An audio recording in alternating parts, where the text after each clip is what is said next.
Okay, I'm just going to take this as a cue and I'll begin. Hello and welcome everyone to the first annual Super Students United for Palestinian Equal Rights event.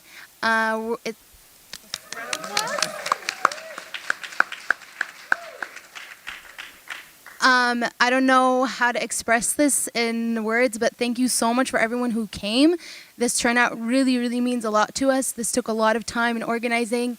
And I want to thank all the organizers, the sponsors, and honestly, I want everyone who helped organize this event to stand up because you all need recognition and for your time and commitment to be seen and appreciated. So if you could stand up, please.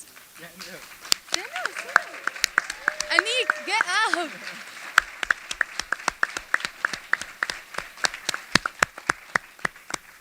Yeah, this event would not be possible without the student organizers.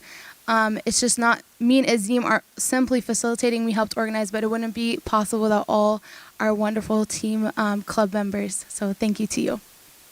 Oh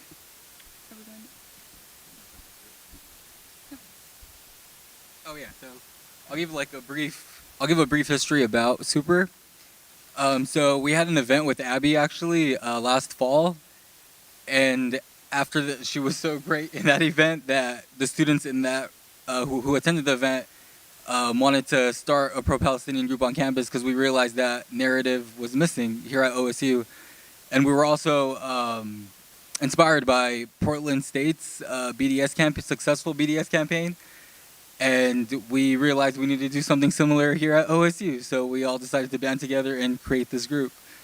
And yeah, and that's kind of it, right? Yeah.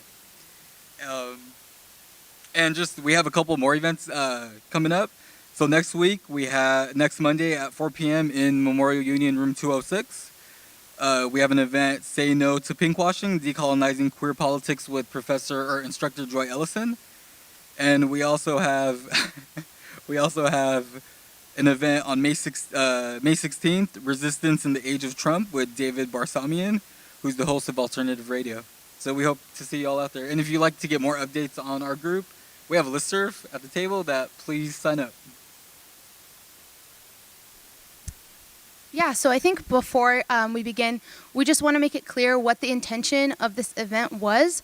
So as you can see up on the screen, our event is independent journalism. We really wanted to highlight the narratives and platforms of independent journalists because that's not all the time seen when it comes to contentious issues like Syria, Yemen, and Palestine. So we want to give that voice and to hear different takes on the conflict that aren't seen in the U.S. mainstream media. We understand that these are very personal and controversial issues, and we do not want to minimize the voices and the ways that different Syrian, Yemeni, and Palestinian activists are resisting to these different conflicts. So we do want to respect everyone's opinions and their platforms and their voices. And this event was met with a lot of controversy, and we also want to thank the panelists for being open and willing to come and speak. And so I guess transitioning, I want to introduce our panelists for this event. I'll start with, I'll pass it to Azim. He's going to introduce the first one. Yeah. I'm going to introduce Mnar. Mnar is the founder and editor of MintPress News, which is an independent news media website. Her primary focus is on civil liberties and social justice issues with an international lens. And she's regarded as the first American woman to wear a hijab while reporting the news in American media. And all of her amazing work can be found at mintpressnews.com.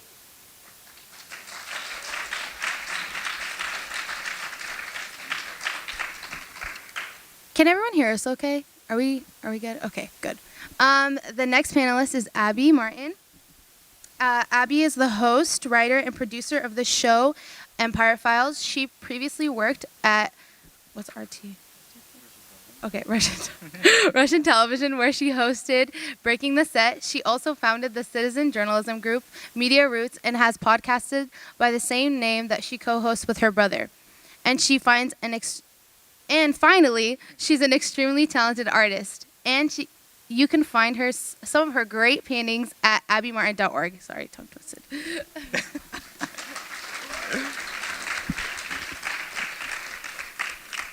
And lastly, we have Rania Khalek.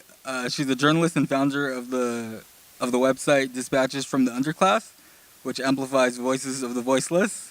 She's the former editor of Electronic Intifada, and her work has appeared in many publications, such as The Intercept, Al Jazeera, Salon, The Nation, and many more publications. She also co-hosts the podcast Unauthorized Disclosure.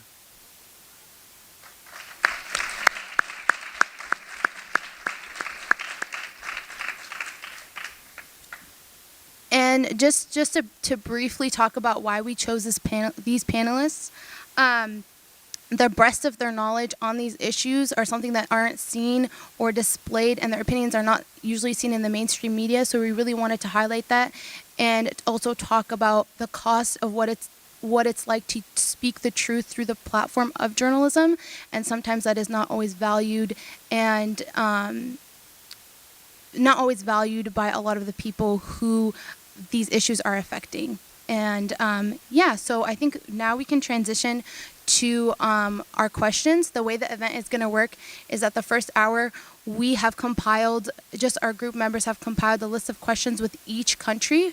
So we're going to start with Syria, then we'll transition to Yemen, and then we'll end with Palestine. We have 3 to 4 questions for each of the panelists to answer. And after that, since we really want to give the platform to all of you to ask questions, because I know there's a lot of questions out there about these issues, we'll have the rest of the time remaining, about an hour and a half, or depending on how long the panelists take to speak, for Q&A. And there will be someone in the back. Jason's in the back and he has his hand up. So he will be coming and giving you the microphone after the panelists are done speaking. So, yeah, we're going to start with our first country, and that's Syria. And the first question. Yes, it's me. Okay.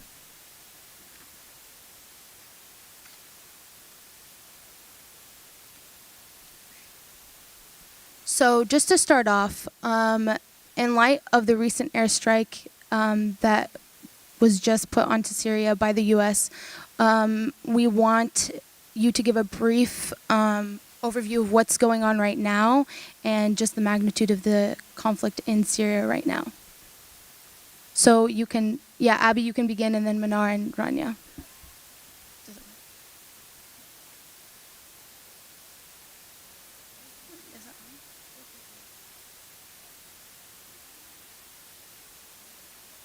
Yeah.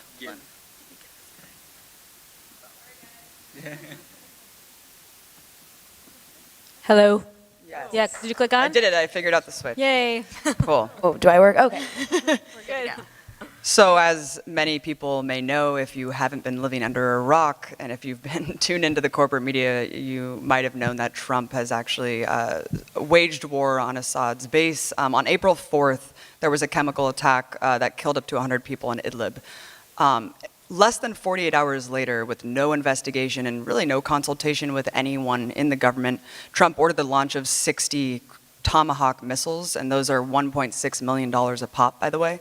This is the first time since 2011, or ever since the beginning of the Civil War, that the US has intentionally hit a Syrian target. So basically killing kids to show that killing kids is wrong, because these missiles also killed 9 civilians, including 4 children. So to give a little bit of context here before we toss it over to Rania and Mnar, who know extensively about this issue and also have been severely attacked for speaking out about it. The Organization for the Prohibition of Chemical Weapons, this is like the foremost group, international body about chemical weapons, about scaling back those weapons in terms of states. Back in 2014, it said that it had taken and destroyed the remaining arsenal of chemical weapons from Syria. Now, this has been corroborated by the State Department, John Kerry. He even said, the director at the time, he said, never before had an arsenal of a category of weapons of mass destruction been removed from a country experiencing a state of internal armed conflict. And this has been accomplished with very demanding and tight timeframes. So now we have Rex Tillerson in Syria, and Trump has done just a complete 180 reversal on his whole non-interventionism, basically kowtowing to neoliberals, neoconservatives. The entire mainstream media establishment is behind this war. And it's not just about removing Assad, this is about liquidating the entire state apparatus, similar to the Ba'athist Party in Iraq. The US government does not just want to remove Assad, they want to liquidate every single portion of that state, to take it over completely. So just a little bit of background of what's going on right now, and to toss it over to Rania, who actually just came back from Syria and has done extensive on-the-ground reporting there. Thanks, Abby. So I want to start out by just giving a little background about Syria and what happened there.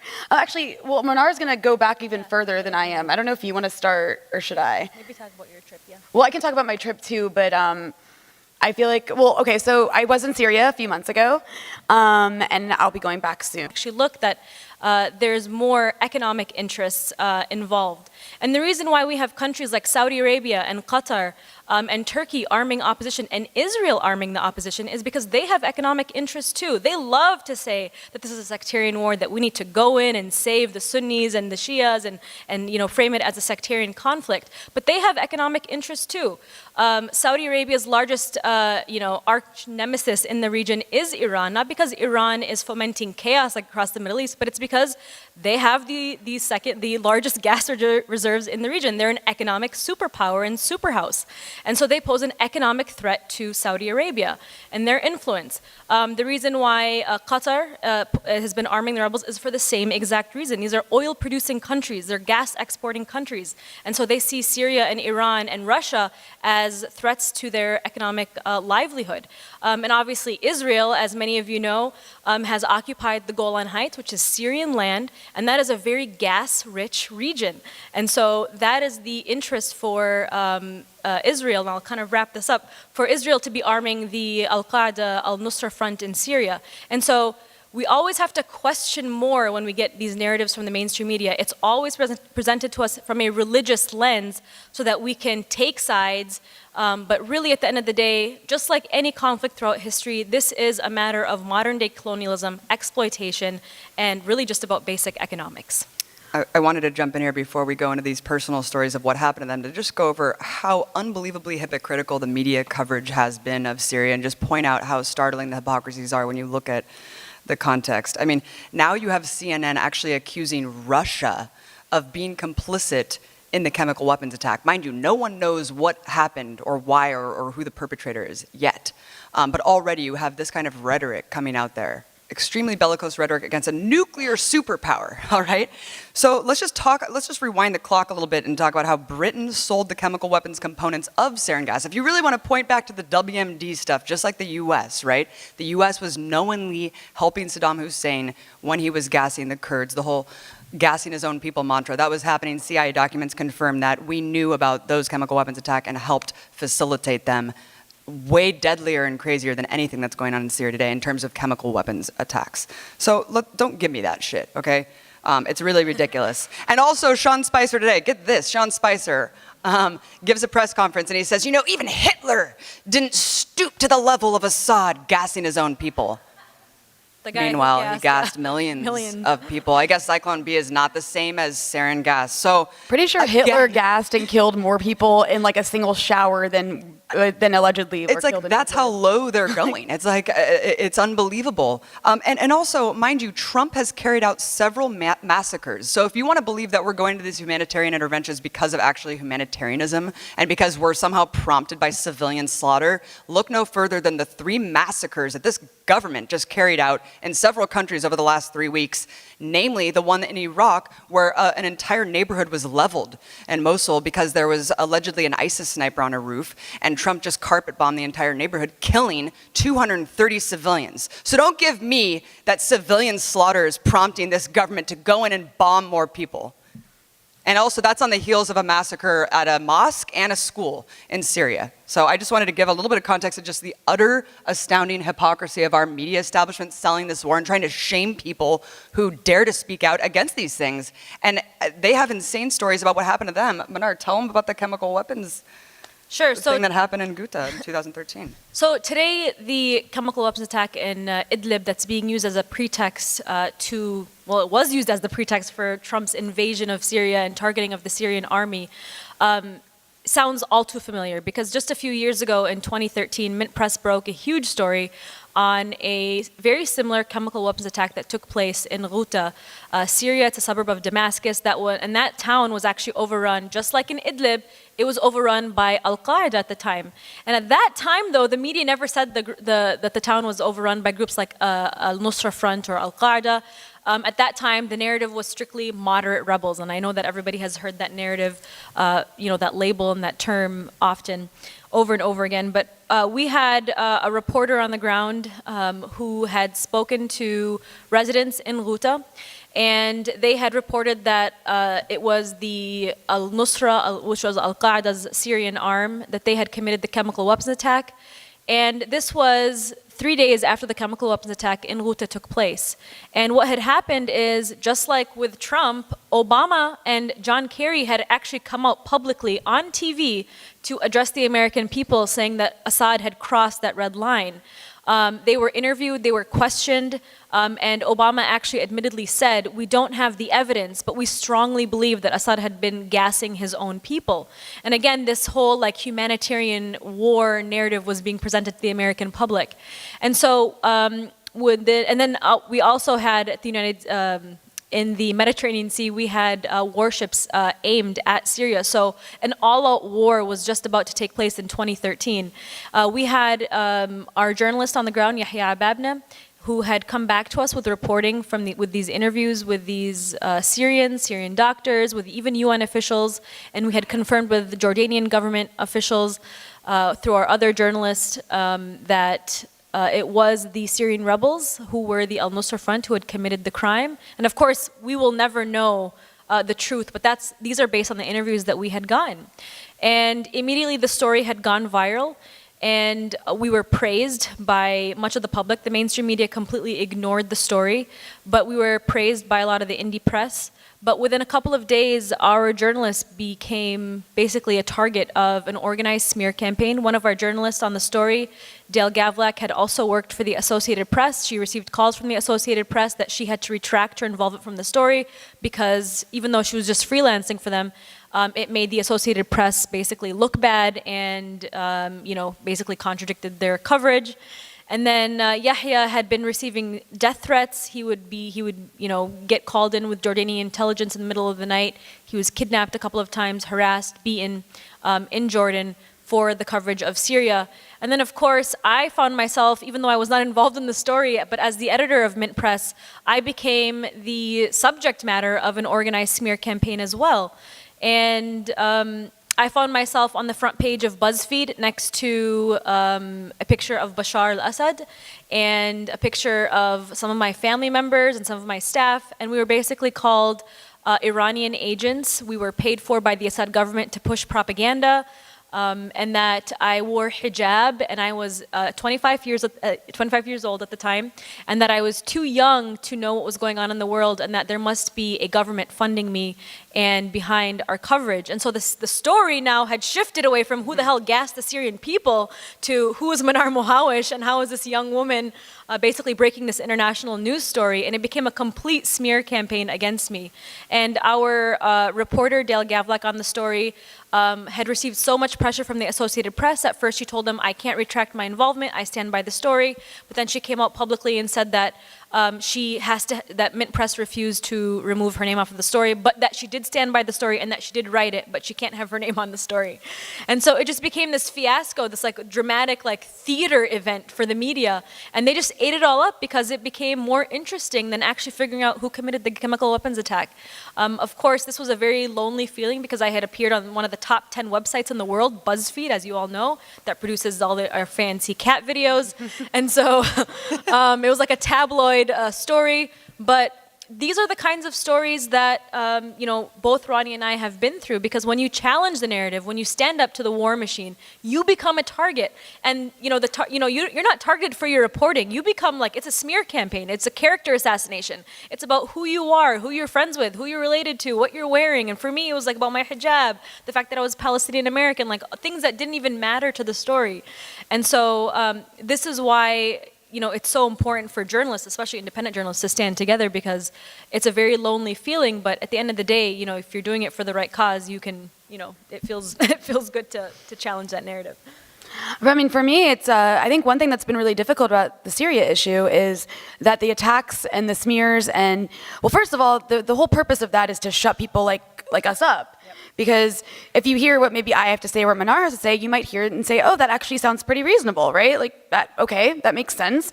And that is very, very threatening to a pro-war narrative. And so what you do is you try and shut up any challenge or questioning or debate about the issue, especially when it's coming from two Arab women, right? Because like we have a little bit of cred, right? Identity-wise, I guess we consider to have a little bit of like authority on these issues because we come from these places of the world. For me, I've never seen so much hate directed my way, and it's from my own community. That's what's really upsetting about this. It's coming from my own community. A lot of it is because a lot of I would say maybe Arab Americans who are involved in doing these things, and their allies are funded, they receive funding from Gulf states, they receive funding from the US State Department, they receive funding from the UK Foreign Office. And that goes into the fact that this has been one of the most propagandized wars in my lifetime, at least. I've never seen anything like it. You're talking about not only millions of dollars going to pushing the pro-rebel narrative, but also tens of millions of dollars going to literally fund propaganda. I have a colleague, and I wrote about this a few months ago, a colleague of mine who works in the region was offered $17,000 a month. A month, like think about that, $17,000 a month to go live in Gaziantep, Turkey and write rebel propaganda as a rebel, like for an outlet that was, and the funding for his position came from, well, he didn't take it, but if he had, it would have come from the UK Foreign Office. So a lot of and that's the problem with Syria. You mentioned Idlib and who's in charge of some of these places. We never hear who's in charge in Idlib. In Idlib, it's the people that are in charge are al-Qaeda by a different name, because it changes its name so often. I mean, really, when it comes to rebranding, they've done an excellent job because everybody eats up whatever they say under new names. But it's al-Qaeda, and it's groups like Ahrar al-Shem that work with al-Qaeda and previously worked with ISIS before they got into some big fight that had nothing to do with ideology. And a bunch of other Salafi jihadist groups that have basically formed a coalition with al-Qaeda. They banned music in the areas of Idlib that they control. Women are stoned for adultery. I mean, it's like a little mini Saudi Arabia. And minorities, oh my gosh, the Christians in Idlib are no longer there. They were chased out. In some cases, they were kidnapped and ransomed.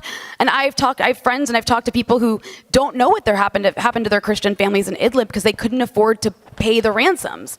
So they're probably dead, but they don't know. The Druze in Idlib, those who are still there, have been forcibly converted to basically Wahhabism under the threat of death. And so this is what's happening to minorities in the region, in the area these people control, but you don't hear about it because there's a well-funded propaganda apparatus. And it's to the point where the rebels, and let me be clear here, Al-Qaeda or not, any insurgency is going to create propaganda for its side. You cannot take the claims of any side. I don't care if it's coming from the Syrian government or if it's coming from the opposition or whatever other group or whatever other military. They all make propaganda for their side. So you should never accept it without questioning it and verifying it and confirming it. And everything that's coming out of Idlib is any information that comes out of the areas that these groups control is first going through the groups that control those areas. So the fact that you have the New York Times and the Washington Post just repeating whatever these rebel groups tell them.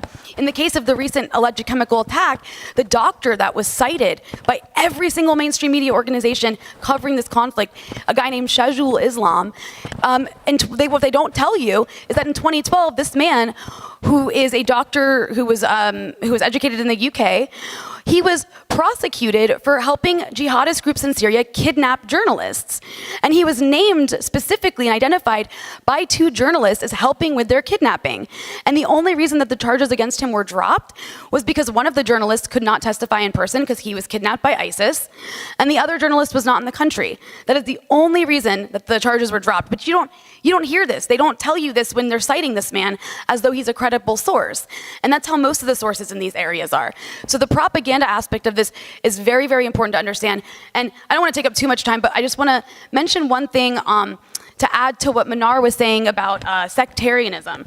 And she's absolutely right that in the Middle East right now, this is about power, the sectarianism that we see taking place, the Sunni-Shia divide, right? But it's also important to understand that it has become very real, especially for people in the region.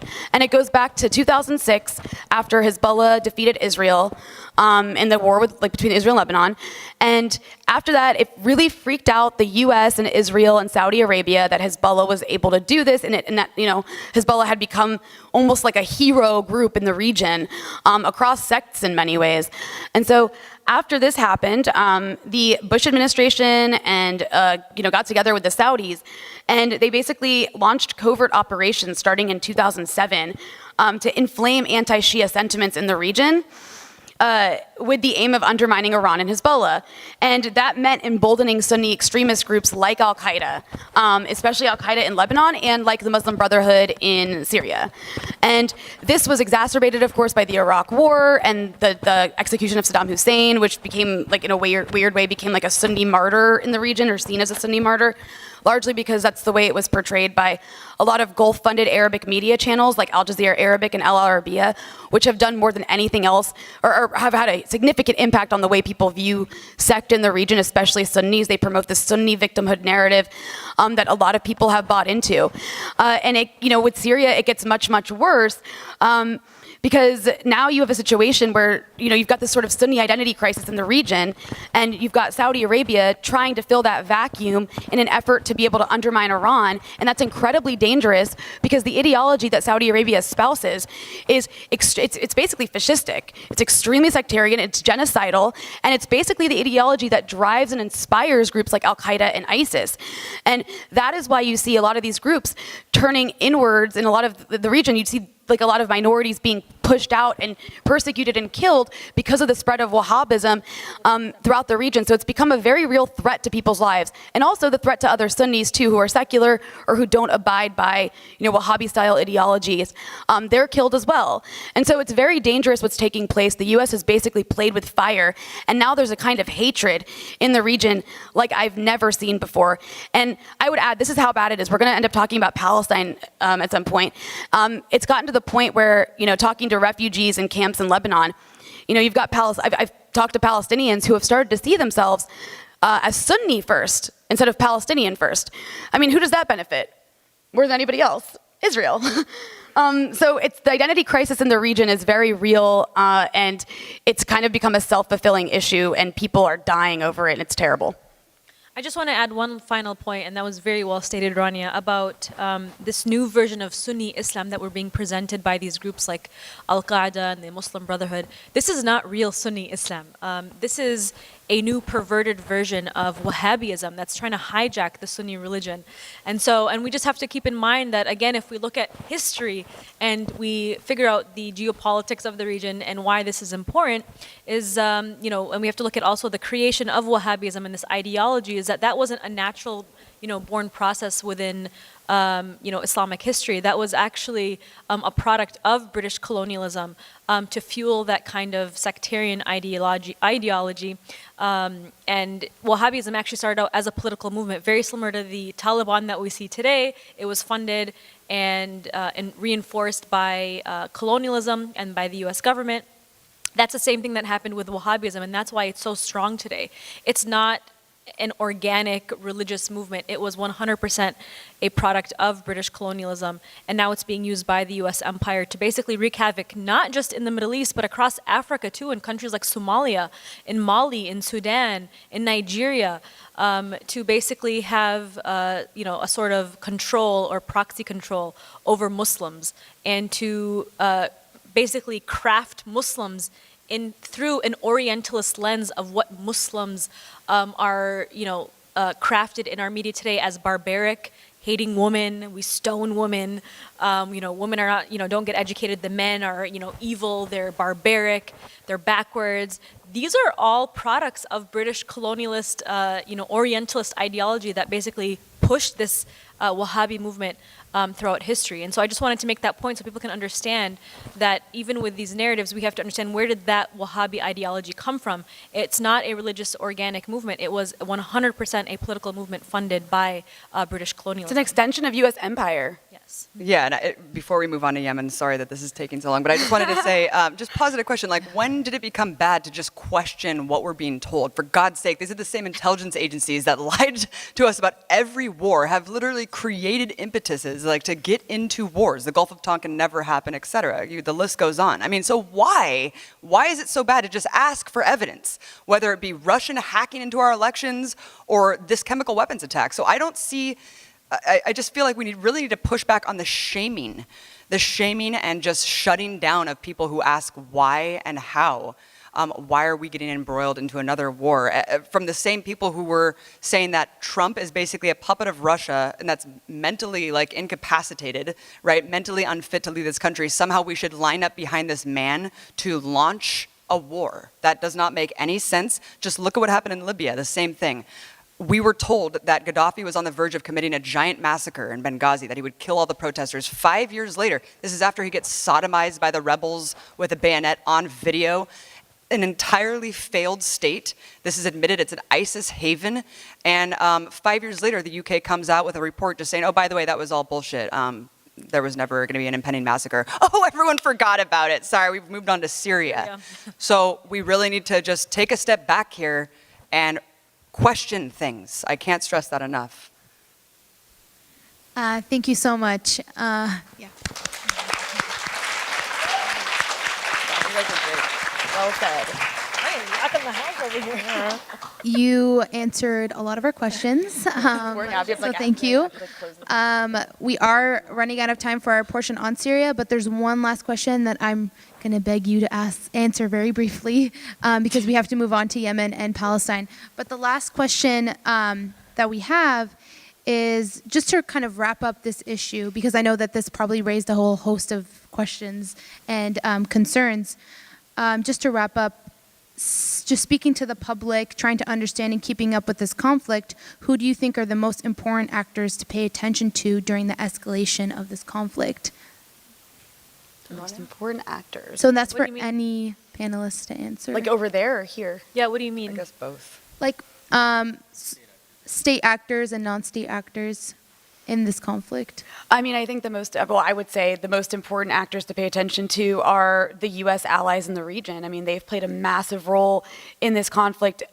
Turkey, Saudi Arabia, Qatar, and also on the other side, people propping up the Syrian government, Russia, Iran, Hezbollah. Although I think that people do try to equate the two, and I think that what needs to be understood about the people who did get involved in Syria, like I hear this a lot about Hezbollah, like Hezbollah getting involved in something that's none of its own business, but you have to understand the region, and for a group like Hezbollah, and for Lebanon in particular, Hezbollah got actually involved in the conflict, I think in 2013, and it was because ISIS and al-Qaeda started to come into Lebanon. And so that was Hezbollah's reasoning for going in, was to keep ISIS and al-Qaeda. And unfortunately, what you see happening in the region is you see a lot of what the U.S. used to say about Iraq in terms of the war on terror, like we got to fight them over there so they don't come over here. And now you see that the players in the region feel that they have to go fight them in Syria so they don't come into their own countries. It's the same for Iran. That's how Russia sees it too, right or wrong.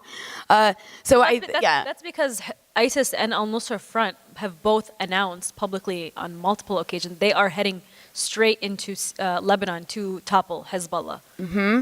And to also, they want to slaughter the Shia. I mean, the way that these groups talk is they want to slaughter minorities. One of the reasons I even got really started to speak up more about the conflict is because I have family in Syria and they're minorities and they're surrounded by al-Qaeda. And that actually opened my eyes to the conflict in a way that I hadn't really understood it before that. And so I think that sometimes people are a little rough on some of the players that have gotten involved out of survival, in my opinion. Thanks. So now we'll transition to Yemen. And recently the UN came out with a report saying that over 2 million kids are malnourished and that the country is on brink of a famine. And they're called all the bad stuff we heard about Syria. The UN says that it's a worse Yemen is a worse humanitarian crisis than Syria. So my question to you all is, why is Yemen such an underreported conflict in the media, and how is the U.S. directly implicated in this conflict? So who here has heard about the massacre of 42 Somali refugees by helicopter gunship about a month ago? Okay. That happened. An Apache helicopter, obviously brought in by the U.S., killed 42 Somali refugees trying to escape genocide, essentially. I mean, they massacred them on a boat. And the only pictures left are blood-soaked documents of them trying to get their UN status whenever they got to their destination to try to live some sort of life. And they were killed. And not only did we not hear a peep about this, but Saudi Arabia barely took credit. They just denied it for weeks, and then finally when it came out that it was indeed Saudi Arabia who did this, not a word. No condemnation from the State Department of massacring 42 Somali refugees. I just can't get over that. So that's just one incident of thousands and thousands. I mean, this is a country where, like Azim said, I mean, it is one of the worst humanitarian crises in the world, if not the worst, where you have 80% of the population in dire need of some sort of humanitarian assistance on the brink of complete famine. And you have a Saudi coalition backed by the US and UK, not only providing tactical logistical support, but also billions of dollars in weapons and armament. And you know, it's just unbelievable. It's the poorest country in the Middle East. 14 million people are going hungry. Not only have there been 10,000 deaths violently caused by this war, but 63 children alone, have died from preventable diseases, malnourishment, dirty water, etc. And this coalition is not just bombing what they call the enemy, and we'll go into what's really going on the ground, but they are bombing water treatment facilities, bridges that actually pass food, really just leveling humanitarian refugee centers, food production facilities, directing the targeted efforts to kill people, to cause the most suffering that they can. Not a peep on the mainstream media. Did you guys see that giant protest? You know, meanwhile, we're looking at Russia, protests in Russia against Putin. Great. It was all over our mainstream media. That same week, I think the day before, there was like 1 million people on the streets of Yemen demanding the bombing to stop, demanding the killing to stop. We didn't see one word on the mainstream media. So it is a horrifying situation. Every day there's another massacre, and these are knowing massacres. This is not happening on accident. They have the US logistical and tactical support, like they know exactly what the targets are. There was even reports of US commanders in the same room when they're deciding what strikes to carry out. So again, this is not about humanitarianism. This is not about anything except US imperialism, US empire's interests, and allying itself with Saudi Arabia, the most barbaric criminal enterprise next to the US empire, is audacious. It's laughable if it weren't so disgraceful and deadly. So I just wanted to kind of provide some substance to how bad it really is. Mnar can explain a little bit more about who the Houthis are and what is really happening there. Well, wait, one real quick. Yeah. I think what Abby just said is so important about Saudi Arabia, because it's Saudi Arabia and a lot of the Gulf states that are involved in destroying Yemen are the ones funding a lot of the propaganda and all of the obsessive coverage over Syria.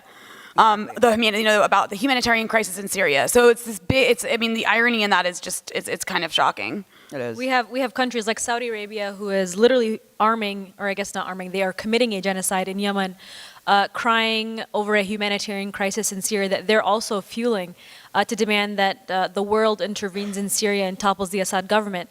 And what's really interesting about the conflict in Yemen is that you rarely hear about it in the mainstream media. And if you do, once again, just like all conflicts in the Middle East are presented, it's presented to us in a sectarian, through a sectarian lens that Saudi Arabia is basically fighting off the Houthis, who are basically funded by Iran. And, we better get those Iranians because they're taking over the entire Middle East. That's the narrative that we're being fed constantly about the crisis in Yemen. And the same thing with Syria. And so that's how there's a similar, narrative being painted by both conflicts. But what happened in Yemen, what's so interesting about Yemen is that Yemen throughout Middle Eastern history, has been one of the richest countries in the Middle East in terms of its resources and its culture, until it became basically a breeding ground for al-Qaeda. And this was, as we know, that the war on terror is one of the biggest biggest money-making machines known to our history. Our economy is driven by the U.S. military-industrial complex. War is good for business. And we are, of course, allied with countries in the Middle East who is a creation of our colonial project, which is Saudi Arabia, who therefore funds and arms a lot of these terror groups. They buy weapons from us, from our weapons manufacturers, and then arm terror groups like al-Qaeda. And so what happened in Yemen is Yemen became basically a victim of U.S. imperialism and became a breeding ground for al-Qaeda. The United States, for the past, I would say 20 years or so, or a little bit more, has been so-called fighting al-Qaeda in Yemen, while Saudi Arabia has been using Yemen as a breeding ground for these terror groups, but arming them and funding them. And so for the longest time, whenever we would hear about Yemen for the past 20 years in the media, we would only hear about it as the U.S. is basically fighting al-Qaeda in Yemen. And so what happened was, in the past couple of years, a grassroots political movement called the Houthis overthrew a installed dictator who was President Hadi, who was a Saudi backed dictator and armed and funded by the Saudis. And the U.S. And the U.S., of course. And so when the Houthis did this, the media had basically painted this as, it's a coup, which was true. It was it was a grassroots coup being taken over by a grassroots movement, because what happened is al-Hadi had allowed the Saudis to continue to exploit the resources and the people of Yemen, to continue to allow al-Qaeda to grow. Al-Qaeda was basically on the brink of taking over the entire country of Yemen.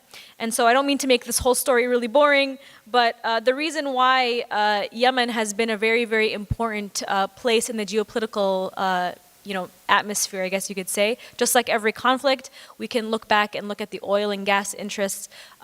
Yemen, where if you actually look at across the Middle East and Africa, wherever there is oil and gas and resources, you will likely find al-Qaeda operating. Just like we see in countries like Somalia, in Mali, in Nigeria. These are all very oil and gas rich countries. That's why we have ISIS that basically wreaked havoc in countries like Iraq, and they were headed for, and they're in Libya, another oil-rich country. And so Yemen is no different, except what Yemen does is it has all the ports to export and to export all of Saudi Arabia's oil into the global economy. And so the Houthi rebels and the people of Yemen have resisted basically this modern day colonialist project to basically exploit the people there. And so that's the geopolitical aspect of the crisis in Yemen. And today, because of this crisis, Saudi Arabia is targeting the infrastructure, they're targeting hospitals, they are they basically created one of the worst humanitarian disasters of our century, I guess you could call. And now we have people in our media, people who are cheerleading for U.S. airstrikes on Syria because Assad supposedly and allegedly used chemical weapons, while they're also backing a genocide taking place in Yemen.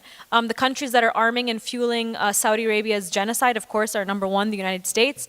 Israel has partnered up with Saudi Arabia to provide them with intelligence to target the Houthis, to target hospitals and so forth, to wreak havoc in Yemen. And in return, actually, Saudi Arabia signed a deal with Israel to basically create a military buffer zone in the Golan Heights. Israel and Saudi Arabia to create a military buffer zone in the Golan Heights so that Israel could more go into Syria more and exploit the oil and gas resources in that region. So once again, we are provided with this framework that these conflicts are based on a sectarian narrative, sectarian basis, when in reality, if we just dig a little bit deeper and basically turn off our TVs and stop, consuming corporate media, since we have 6 corporations right now, or I guess 5 corporations that control over 90% of what we see, hear, and read, bombarding us day in and day out with junk food news and propaganda telling us that, every war in the Middle East is sectarianism and an Iran versus Saudi Arabia, type of war, we would understand that just like every war, it comes down to these economic interests. Well said. Yeah, that was great. I think she went into that really well, yeah. I mean, it just really just reveals the hypocrisy. Like, why is one humanitarian crisis worth the world's attention and a large-scale invasion and, bombing of anti-aircraft missiles and carriers and a no-fly zone, and then one is just completely ignored, 100% ignored by the corporate media? Why is that? Why is that? Because the corporate media in this country, it's like, God, it's better than state-funded propaganda, I gotta really say. is. Just watching the way they acted about the bombing, like beautiful bombs, as our good friend, anchor Brian Williams called them last week. It's really stunning. I think it's also really, like what Mnar was saying about the business model here. I mean, this is a business model. It is about power and money and resources. It's also because our economy is now so based on perpetual warfare. It's genius. I mean, think about it. One decade, Al-Qaeda's bad, they're the enemy. We got to bomb them wherever they are in like 1,000 different countries. The next decade, Al-Qaeda's our friend. And now we're like using them as a proxy force against whoever we don't like. And right now, I mean, you have Al-Qaeda's biggest affiliate in history exists because of our policy in Syria. And also in Yemen. I mean, in Yemen, the Houthis are the dominant force that fight Al-Qaeda. And that's who we're basically like pushing or giving weapons to Saudi Arabia to bomb them. So we're in Yemen, we're really bombing both sides. I should say our government is bombing both sides. They're bombing Al-Qaeda in Yemen, which generally always ends up being civilians. And they're also bombing the Houthi. They're letting Saudi Arabia bomb the Houthis. And so if I was a weapons company executive, I'd be thrilled right now. It's like endless profits. Well, the war on terror has become a gravy train for profits, absolutely. Yeah, and Raytheon stocks just shot up through the roof after the giant advertising blitz on corporate media calling the weapons beautiful, and Rachel Maddow did a 30-minute breakdown of exactly what Tomahawk missiles do and how great they are, and who owns stock in Raytheon? Trump. And what's really sad, what's sad and a lot about that, I can't talk. What's sad about a lot of this too is that you have the governments in the region now, because there is Al-Qaeda and ISIS in places in the region. So they're using the same counterterrorism measures that the U.S. uses now, because they all say they're fighting a war on terror. And I would actually say in Syria, because, with what the government's doing in Syria, I mean, it's atrocious. They are just bombing these areas. Any area that Al-Qaeda or its affiliates are in Syria get devastated. They get basically just everything is bombed. I saw it with my own eyes, the consequences of that, and it's horrific. Everything is bombed. And it's the same in Iraq. What the Syrian government and the Russians are doing in places in Syria that are occupied by Al-Qaeda and Ahrar al-Sham and these other groups is exactly the same counterterrorism measures that the U.S. and the Iraqi forces on the ground are using in places that ISIS is controlling, like Mosul and Ramadi and Fallujah. It's the same. They look the same afterwards. They look like these post-apocalyptic hellscapes where there's just nothing left. And so I think a lot of people don't see it that way, that it's the same thing going on, but I don't know how else I don't know the right way to respond to ISIS and Al-Qaeda taking over areas. But what I do know is that they're there because of U.S. policy. And now you have all the governments in the region adopting U.S. policy against people there, and it's terrible. Yeah, and their only solution is to bomb more of them, level more of them. It's unbelievable. And really, the U.S. empire has shown that it would rather align itself, whether it be the Taliban in the 80s in Afghanistan or Al-Qaeda today in Syria, they'd rather align themselves with those entities than to let states reside and be independent states. Because really what this is about is they're going after countries, that's what empire does, that are the remaining vestiges of independence in the Middle East that are not completely under the thumb of U.S. imperialism. And if you just look at Libya, I mean, the nationalization of the oil, Iraq, the nationalization of the oil, all of these countries have been completely decimated, and many of the people would say that they would much prefer Saddam in power today than the hellhole that we've left Iraq. And when you hear that 230 people have died in a carpet bombing campaign by our president, that should not feel normal. That shouldn't never be normalized to someone that 300 people are dying every week because of our bombs. That's sick. So don't ever let that become normal. Sorry, I mean, it's just sick.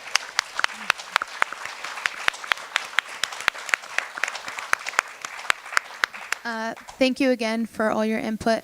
At this time, we have to move on to Palestine, just to give enough ample time for Q&A. The first question we have about Palestine is that, since the Palestinian-Israeli conflict has been going on for so long, and we understand that its history is so extensive, and oftentimes when it's taught, it's usually taught by the main parts of the history, which is 48 and 67. And so we kind of want to preface this discussion with asking, what are the most important parts of the history that you think is important for people to understand and it's underrepresented to help inform what's currently going on in Palestine now and the current conflict and the current problems that they're facing in regards to statehood and other issues that Palestinians are facing?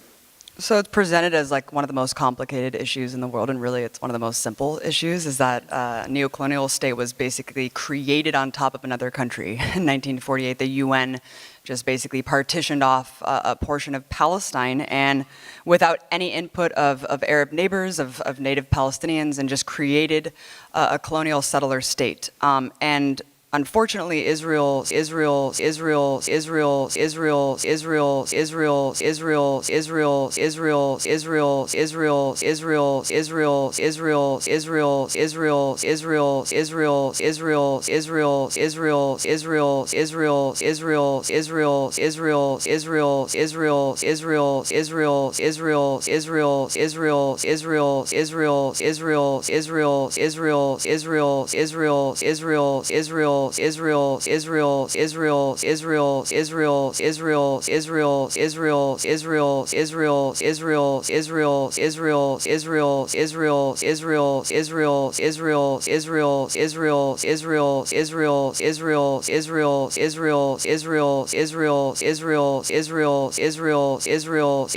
for more land. This is the disputed issue today, is one state, two state.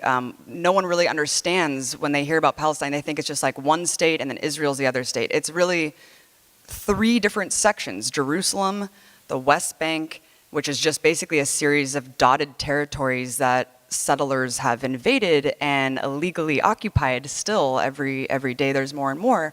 And then you have Gaza, which is an open-air prison, a strip of land. So when you hear this one state for Palestine, that isn't even actually able to happen in terms of a two-state solution, because there is no way to connect these disparate regions of land into a territory that wouldn't be completely occupied and militarily controlled still by Israel. And to give you kind of an insight into how insane this occupation really is, protesting is illegal. You cannot belong to a political party. You can't raise a Palestinian flag. You can't be a member of an organization.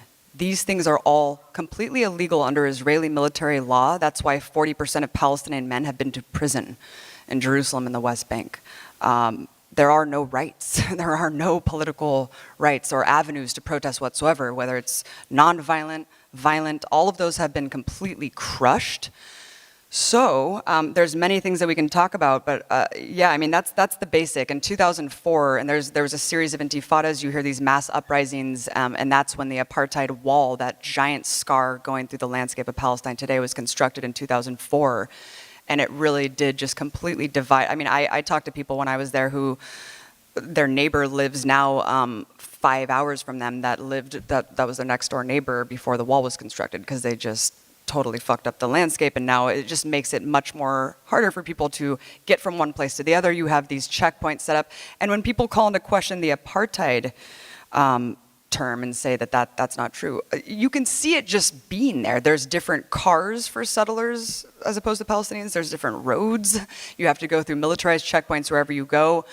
We felt like our lives were in danger multiple times from being there, just because the whole thing feels like a war zone. You're on the front lines of a war zone every day. It's unbelievable. I mean, I can go on and on and on, but just the prison system alone is startling.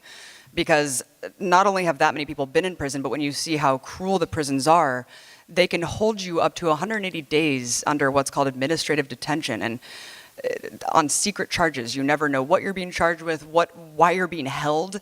And once those 180 days are up, they just can hold you another 6 months indefinitely. And it just goes on and on like that, where you have thousands of people who have been in prison for decades and who never will get out of prison. And so it's come to the point where you feel like you can't do anything, because if you're stopped in a car with something that can be construed as a weapon and someone next to you in the car was in prison, you're going to prison for the next 5 years. If you throw a stone, which is really the only thing that these people have, and they're throwing them at armored tanks and armored soldiers, if you throw a stone, now there's a law that you go to jail for at least a minimum of 3 years, up to 20, with intent to harm. And who's going to say if you had intent to harm someone with a stone? Not you. The authorities are going to say that, and they're going to put you in jail for 20 years. So that's just the ability, the means that people have. It's the crushing of hope, of resistance, to the point where you feel like you literally can't do anything, because then you're not going to be able to supply for your family and provide for them if you're the one who's in prison. It is unbelievable, and it never stops. And you know, everyone has a horror story there. Everyone you talk to, either their mother was killed while she was pregnant and they saved the baby. Another person we talked to just got out of jail after being in there for 20 years.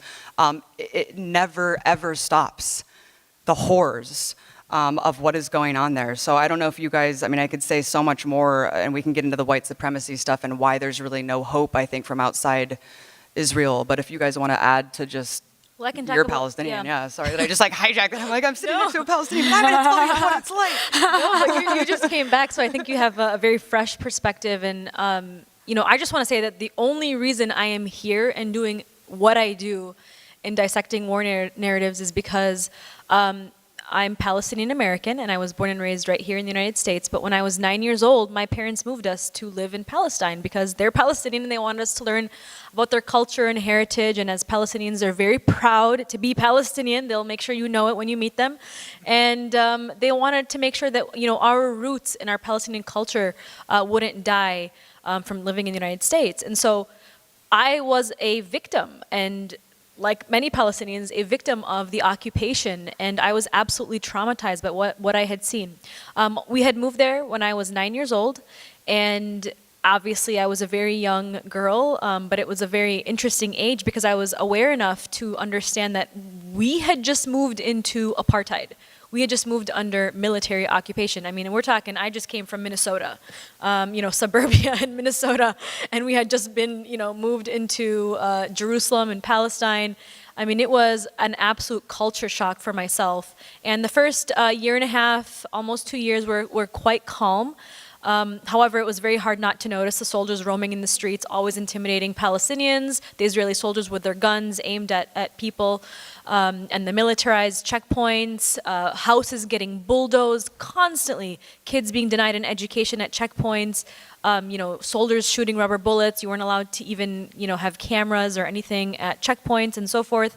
And so, you know, even at 9 years old and 10 years old and 11 years old, we would cross through checkpoints every single day, and we'd watch soldiers having to, you know, they would shoot little kids trying to get to school with rubber bullets, and we would try to pass through. And luckily, you know, luckily I was an American citizen, so I held an American passport. And so, you know, me and my family were treated as actually more privileged because we were from the United States, you know, more privileged than the people that had, you know, been born and raised there. And so we would go to school many times, especially after the Intifada had broken out. A lot of the classmates, Palestinian classmates, were not even present in my classroom. And so this was obviously very traumatizing for, you know, a young, you know, preteen to see, you know, half of my friends not able to make it to even school. And that was a daily occurrence.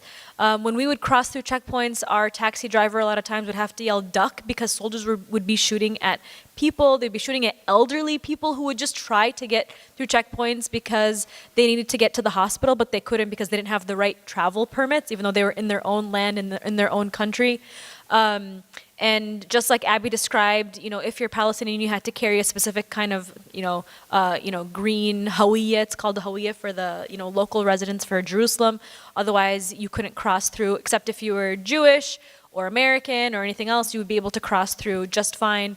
And so even at that very, very young age, I had understood that I had been, you know, that I had lived under apartheid and occupation.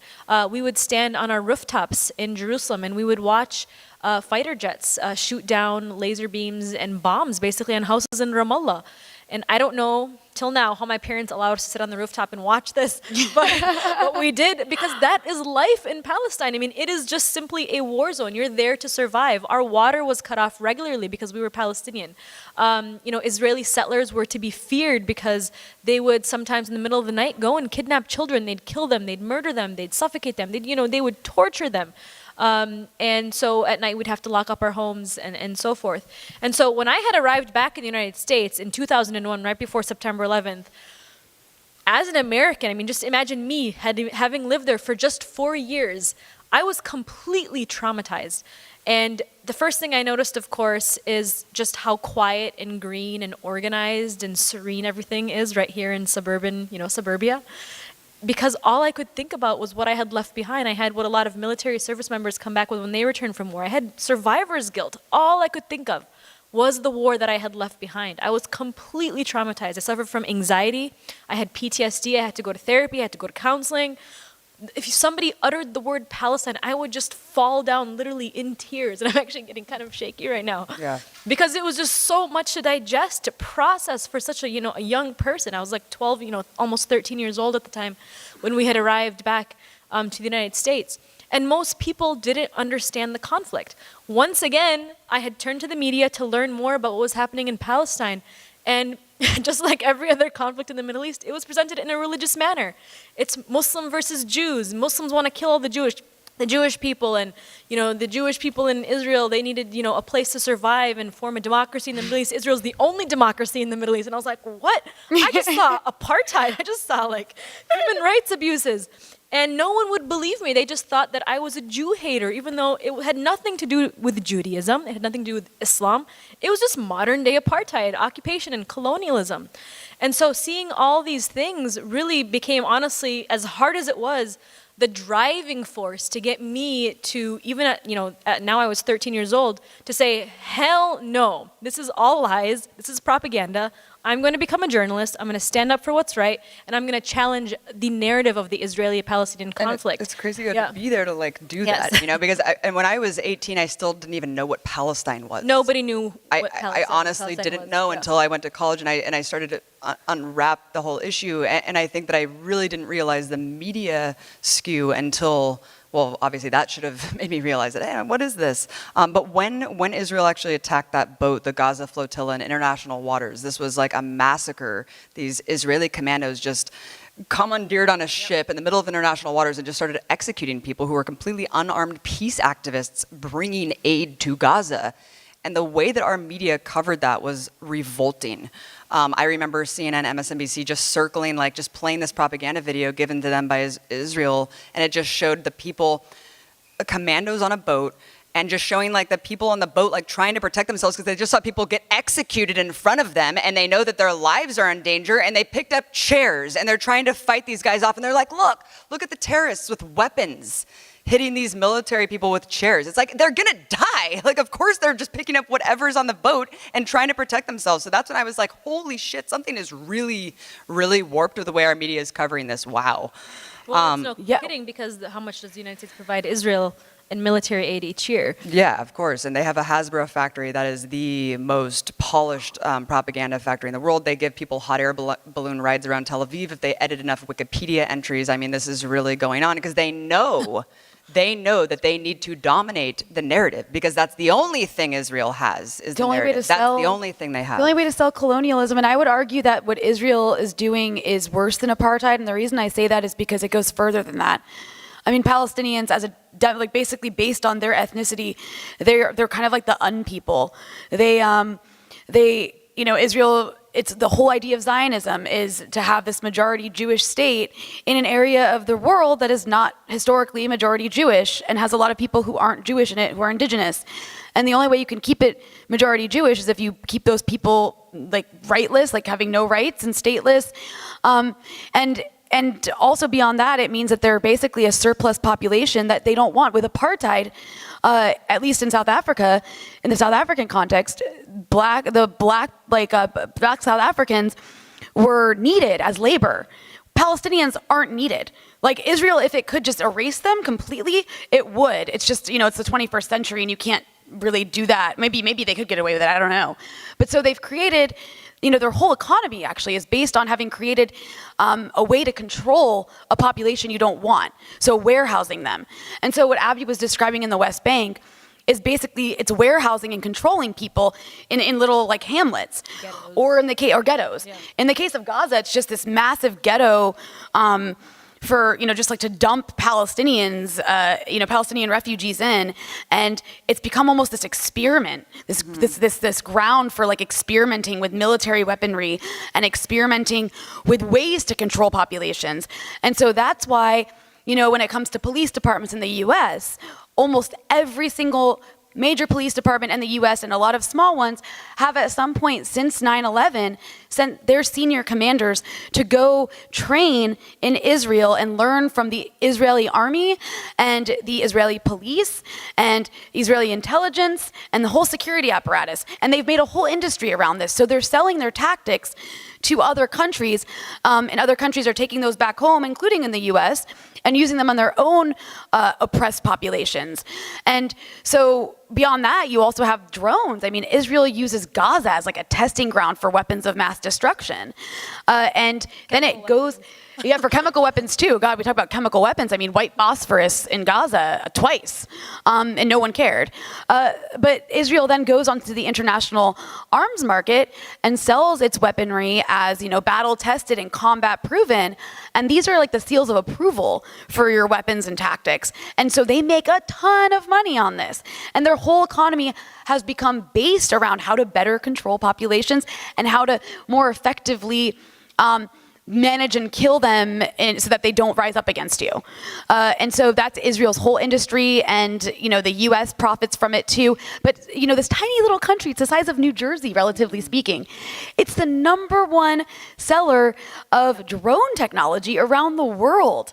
Think about that. A country the size of New Jersey that has like a population of 6 million, is #1 seller of drones, even more than the US.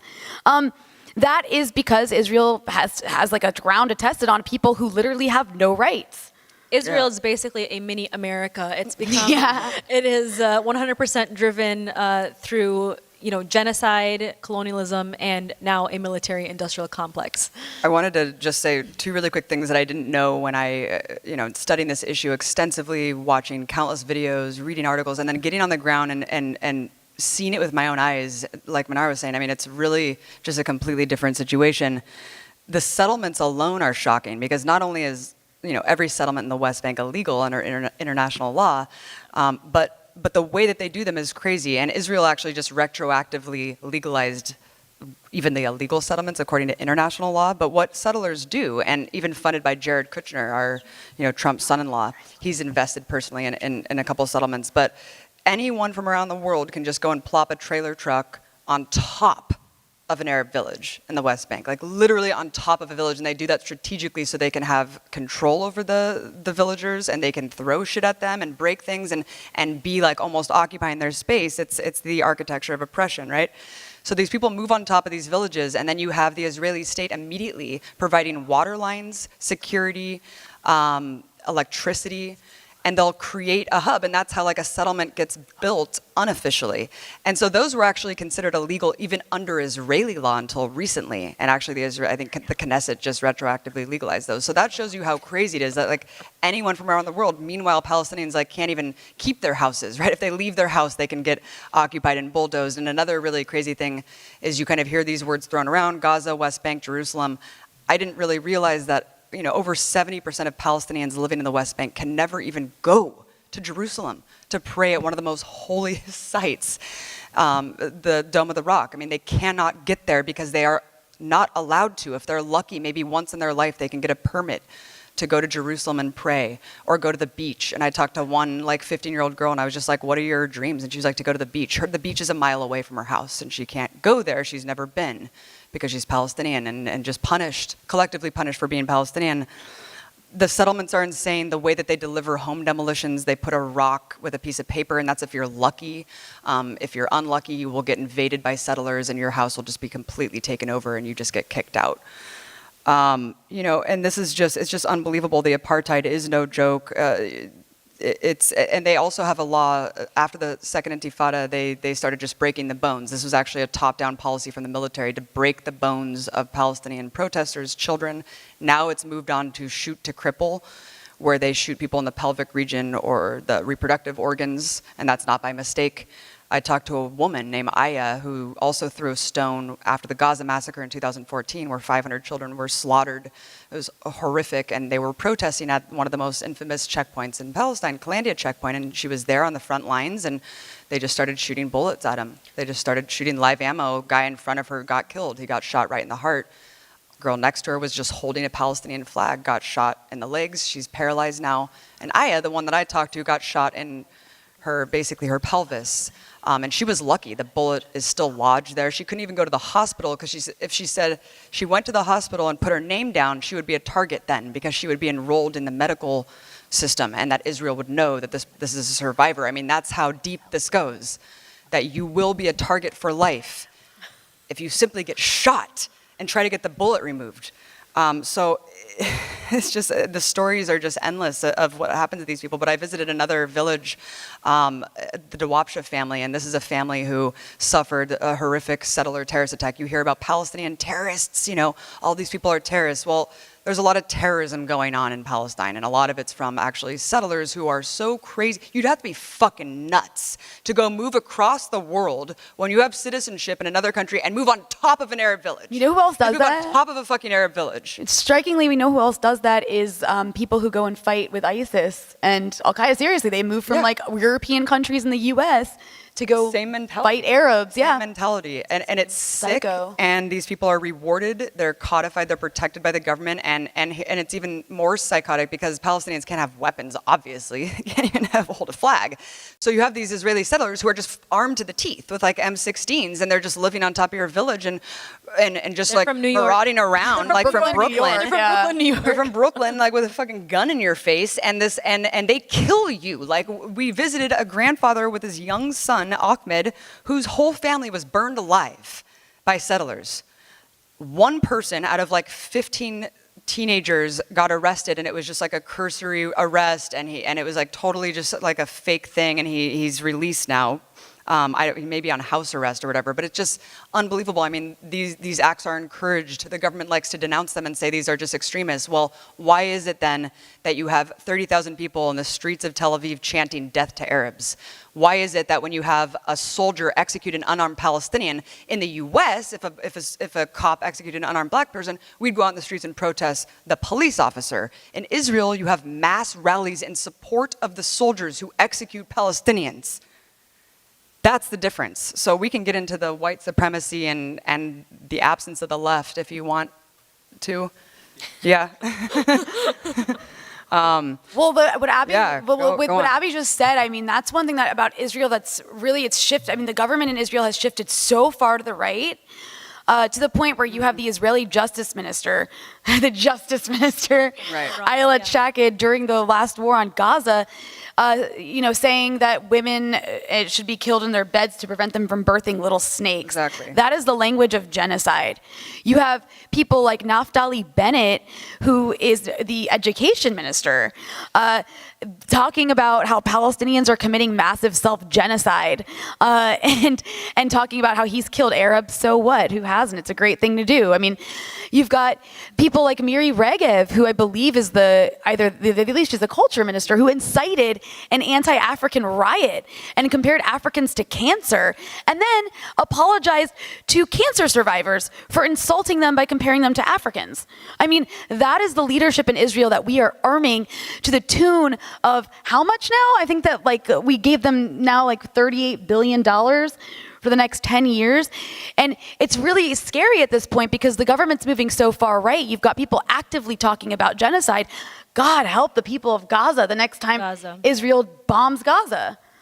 Yeah, the self-genocide thing. Have you ever heard of something so sadistic in your life to actually claim that a group of people are committing self-genocide? That's what this guy actually said about people on living CNN in Gaza. to Wolf Blitzer. Self-genocide. And Wolf Blitzer was like, "Oh, that's interesting. Really? That's so weird. Wow, those people sound messed up."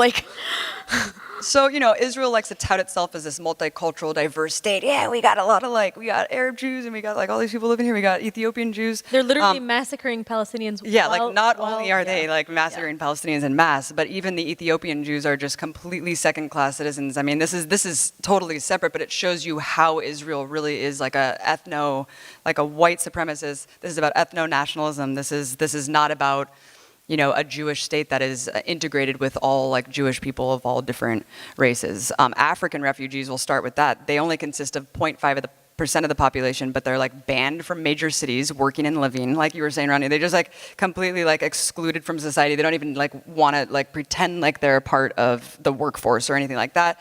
And so they started to become a little bit too much from Eritrea and Sudan. So what the Israeli government did was place them in a concentration camp on the edge of the Negev They call desert. it that. They literally called it, Israeli officials called it a concentration camp. Huh, so interesting. So there is a concentration camp on the edge of the desert, warehousing a bunch of male, because they want to separate them so they don't give birth, that's really what it is, into the edge of the desert and just conducting military exercises, holding them essentially in administrative detention forever. I talked to some guy who's been there for 2 years, but he just said they're trying to get us to self-deport because they hate us, they don't want us in society, but they don't know what to do with us. They even try to bribe them to go back and stuff. But these guys were like, we just escaped genocide in Eritrea and Sudan, so unless you're going to kill us, we're going to stay here and try to figure out our lives. And we were saying just the racist sentiment among Israeli society. I mean, 52% of Israelis agree that African migrants are a cancer. 33% support anti-migrant violence. And then it goes to the Ethiopian. But back to the anti-refugee stuff. We went to an anti-refugee rally, and it was super crazy. I mean, dozens and dozens of people there who were so upset that refugees lived in this area and that they were going to school, that Israel had given them a school for refugees. So they were burning a big effigy of the mayor, and this one guy just told me, he's I hit boards and trees every day because one day I know I'm just gonna come into violence from an African. I was like, holy fuck, you guys are nuts. And then when you go to the Ethiopian Jews, I mean, there was a eugenics program actually employed where the Ethiopian Jewish population decreased 50% within a 5-year span in Israel because they were giving women coming into the country sterilization, not even sterilization jobs, but it might as well have been. I mean, Depo-Vera shots against their will. They didn't know what they were taking, birth control. So that's the situation in terms of Arab Jews. And then when you look at, you can't even really be an Arab Jew in Israel. That's a slur. Iran Afrati, this guy who was an IDF soldier who's now a vocal advocate for BDS and essentially a one-state solution. And he just said, he's an Arab Jew, and he was like, you cannot be an Arab Jew in Israel because you can be a European Jew, you can be an American Jew. He's like, if you cannot be an Arab Jew because Arabs are so reviled, he's like, or is that the right word? Reviled? No, well, yeah. Arabs he just said you have to just double down on your xenophobia and racism as an Arab Jew because there are so many Arab Jews in the country that it's surreal. You're like, how do you hate Palestinians but you're Arab? Well, there are a lot of if you look at the Death to Arabs rallies that you see, a lot of the people look like they could be my cousins. Yeah. It's a lot of the most right-wing people in Israel are these working-class Arab Jews who call themselves Mizrahi. Yeah, and there's a sentiment there, a lot of people will say, Arabs are the common cold, but leftists are AIDS. So going back to the whole, why is there no left in Israel that's doing something? Why haven't they stood up to the government? Like Rania was saying, I mean, this is an increasingly fascistic, theocratic state that over time can only become more supremacist and fascistic over time to maintain itself. You cannot be Israel unless you are a white supremacist fascist state. I mean, that's essentially what it's built on, the foundation, and what it will continue to be and get worse and worse. I mean, there's some people who are mainstream politicians today that were laughed off. Sound familiar in our country? It's the same kind of thing. You can't survive to a certain extent unless you clamp down more and more, become more politically repressive, become more fascistic. And we see that within Israel. Back to that phrase, leftists are the common cold. I'm sorry, Arabs are the common cold, leftists are AIDS. So you can't get rid of the common cold if you have AIDS. So you have to get rid of the leftists in order to carry out full ethnic cleansing of all Arabs. And this is what people say. I mean, our friends Dan Cohen and David Sheen, who are Jewish and they were living in Israel, and they filmed these rallies where people were shouting, death to the videographers, death to leftists. it's extremely scary. I mean, we've had friends that have been attacked for simply having cameras. You're an enemy if you're working for B'Tselem, which is the human rights organization in the country that films some of these things that go on, because when Israelis see this footage and it depicts their society in this way, they don't like it. So they don't want leftists there documenting the human rights abuses and documenting what's going on. So the leftists are a huge target. Our friends have been jumped because they're not wearing an Israeli flag at a rally and they have a camera. It is extremely scary, and a lot of leftists, like, why the hell would you want to even be living in Israel at that point? I feel like they're all leaving. They flee because they have tons of like other abilities to live other places, unlike Palestinians who cannot leave and they literally almost can't travel. They can't fly in and out of Tel Aviv. They have to like go to Jordan or whatever, and it's just a huge inconvenience. Whereas if you're, you know, a Jewish person living in Israel, you can probably move to anywhere in Europe. You can get a passport really easily. It just seems really crazy. Like, why would you want to stay there? So a lot of people that we talk to have left. They've fled. The people who are still there are like working vigorously with human rights campaigns to try to help BDS from the outside to help themselves. But that's why I feel like, you know, I never understood the situation until I was there on the ground. I never really understood why one state was the answer. One state, equal rights for all, dissolving this whole Jewish supremacist state, because until you see what the quote-unquote other state would be, which is the Palestinian state, it's not possible. There's no way to put those disparate portions of land together to form a state.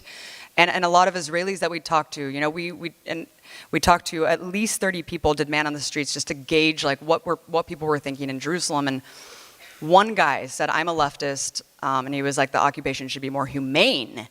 And he was like, my view is very unpopular because I'm a leftist. I was like, that's the leftist view? Like, the occupation needs to be more humane? I mean, a lot of people were like, yeah, there should be another state so then we could just obliterate them with our military. I mean, it's very, you barely needed to provoke anything to get just insane, genocidal, very hostile remarks from a lot of these people. And, you know, it was kind of the opposite in Palestine. It was really interesting. We were driving and we easily looked like settlers, and all the kids were very friendly, just very loving, welcoming. It was just a huge stark contrast. And I wanted to say one more thing is that after 9/11, or the day of 9/11 actually, the first people that were blamed for the attacks were Palestinians. And they kept showing footage of Palestinians dancing in the street. Like, and you saw this over and over again. And what did that do to the psyche? And you had like ideologues going out on TV that morning saying, we need to invade Palestine. Like, it's just so surreal to think back. And it sticks with you, this indoctrination and this propaganda campaign that Palestinians are terrorists. It's just in the back of your mind all the time that Palestinians are terrorists. And if you sympathize with them, then you're a terrorist sympathizer. And if you don't sympathize with like the Israeli colonial settler state, then you're anti-Semitic. And it's very, very successful, but that's what it is. It's a propaganda campaign. And like I said before, that's the only thing Israel has. That's the only leg it's standing on right now is A, US financial support, and B, this propaganda campaign that's permeated the rest of the world. But guess what? People are waking the fuck up, and that's why we're here. And that's why this group exists. And absolutely, there's only so many cartoons that you can put out there. You know, Netanyahu's a huge fan of these cartoons showing Hamas, like, with, you know, like people hiding under like little bombs, like cartoons of bombs and stuff. Well, you know, you can't really hide photos of dead children. So going back to the Trump thing, he was so moved by these photos of dead children. Well, then if people were moved by photos of dead children, then Palestine would be free a long time ago. So, That's a good, yeah. So in 2016, and this really just to sum it up, 2016 showed that the share of liberal Democrats, basically, and this is like the audience, we're never going to get like hardcore right-wing zealots like Trump supporters to really care about Palestine, but really there's so many liberals and there's so many Democrats who don't understand the complexity of the situation. So after you. But since 2014, the amount of liberal Democrats who actually now sympathize with Palestinians more than the Israeli state has doubled. And that's just in a couple of years. Already the sentiment has doubled, and that is the huge efforts of groups like this, of people all over the country. When I was in Palestine, people were so grateful. They all recognized me because I made like a viral video a couple of years ago. That's how little people there are putting stuff out there on social media that they see, and they just want solidarity. They just want to know that there are other people around the world that care about them, that haven't forgotten them, and that are fighting on their behalf. And and I just can't encourage enough to build that solidarity. Like every effort on these campuses, the BDS stuff in Portland, like it may seem small, but it is huge. And that's the only thing. Racists in South Africa weren't like, one day they're just like, you know what, we're gonna be cool now. We're not gonna hate black people anymore. Like that doesn't happen. You can't just become not racist. Next question. Yeah, okay. Yeah. Sorry to cut you No, off. go You're on. like directly answering our next question. So you laid out like the dire situation in Israel like really well. And now our next question is going to be in regards to building coalition and transnational solidarity with Palestine in the U.S. What is the most critical ways to demonstrate this in your opinions? And we understand the importance of BDS and raising awareness, but how can these efforts be escalated and more assertive in our social justice praxis? And if Mnar could start, that'd be great. Yeah. Actually, I'm going to hand it over to Rania, and I'm going to piggyback what she says. Okay. Oh, well, I mean, I think BDS is the best thing you can do. As Americans, like, we have so much power because our government is the main benefactor of Israel. And so we need to be pressuring our elected officials. Not the only thing we should be doing, but that's a huge part of this, especially since public opinion is changing. I mean, last year, being at the DNC of all places, seeing all these Bernie Sanders supporters wearing, Palestinian rights, or Palestinian rights or human rights, like stickers and buttons and signs in a Democratic Party space was incredible. So I think what is happening with the student groups, like doing all this work around BDS, but also other groups like divestment is so important, especially right now because it's under attack. It's under attack because it's such a huge threat. There's like bills, not just in state legislators anymore, but now in the Senate, where they're trying to basically punish companies or entities or groups at universities who divest their funds from companies that profit from Israel's occupation. So they're trying to make BDS, which is a form of free speech, illegal. So I think that BDS is one of the most powerful tactics that we have. But also, I do want to say something about this. Being in the region, one thing that I notice, especially in the Levant, is the lack of caring about Palestine and Israel anymore, which is something really, really new and has everything to do with the conflict in Syria, with the rise of ISIS and al-Qaeda and people fearing those groups.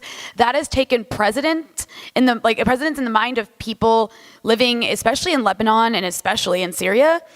And Iraq, and that's Palestine has become this afterthought that no one really thinks about, and it's really sad because this is finally the U.S. and Israel have managed to really divide Arabs and to make Palestine unimportant to the Arab street.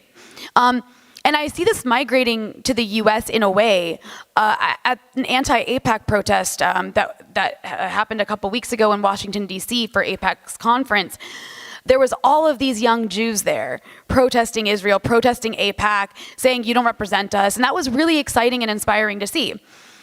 But then on the Arab side of this equation, people were fighting over Syria in really vicious ways. And it's really sad that this is happening. And I see it happening in SJPs, in student groups especially, where I think what's taking place is you have a lot of Gulf-funded people, as well as ideologues, that have really tried to, in a way, hijack the important work that SJPs and BDS groups have done and try to insert Syria into that narrative and try and push for intervention in Syria through Palestine solidarity.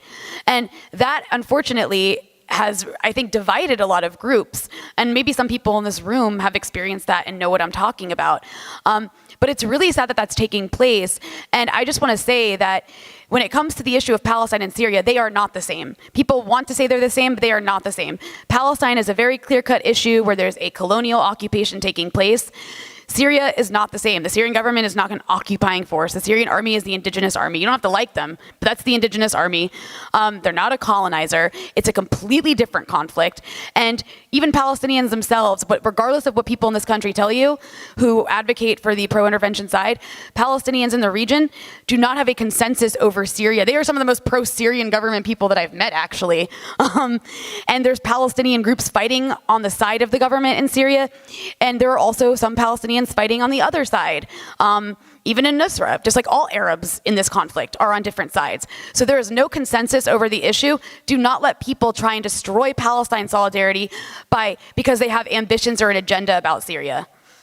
And I know we're running out of time, so I just want to kind of make this final and last point about Palestine and Syria specifically. Like Rania said, a few years ago, I think it was in 2001, actually the year September 11th happened, there was a poll that was taken in the Middle East that showed that the Muslim and Arab world, basically, especially in the Middle East, was very much united over the cause of Palestine. They supported Hezbollah. They saw countries like Syria and Iran as secular. You know, Iran is obviously a theocratic country, but where minorities, religious minorities and people, for the most part, were living very freely. They were able to practice their religion, and those were considered some of the most free countries in the Middle East. You know, it was Lebanon, Syria, and in Iran. And so after Hezbollah had won the war against Israel, and Israel was the one who started that war and attacked Hezbollah in southern Lebanon, there was a new agenda in the Middle East to ensure that Muslims and Arabs in the Middle East were divided and that the attention would be taken away from Israel, and the attention would now be directed towards Israel's arch nemesis, which were Hezbollah, Iran, and Syria, because those were the only three countries and groups that were speaking up against Israeli colonialism and occupation.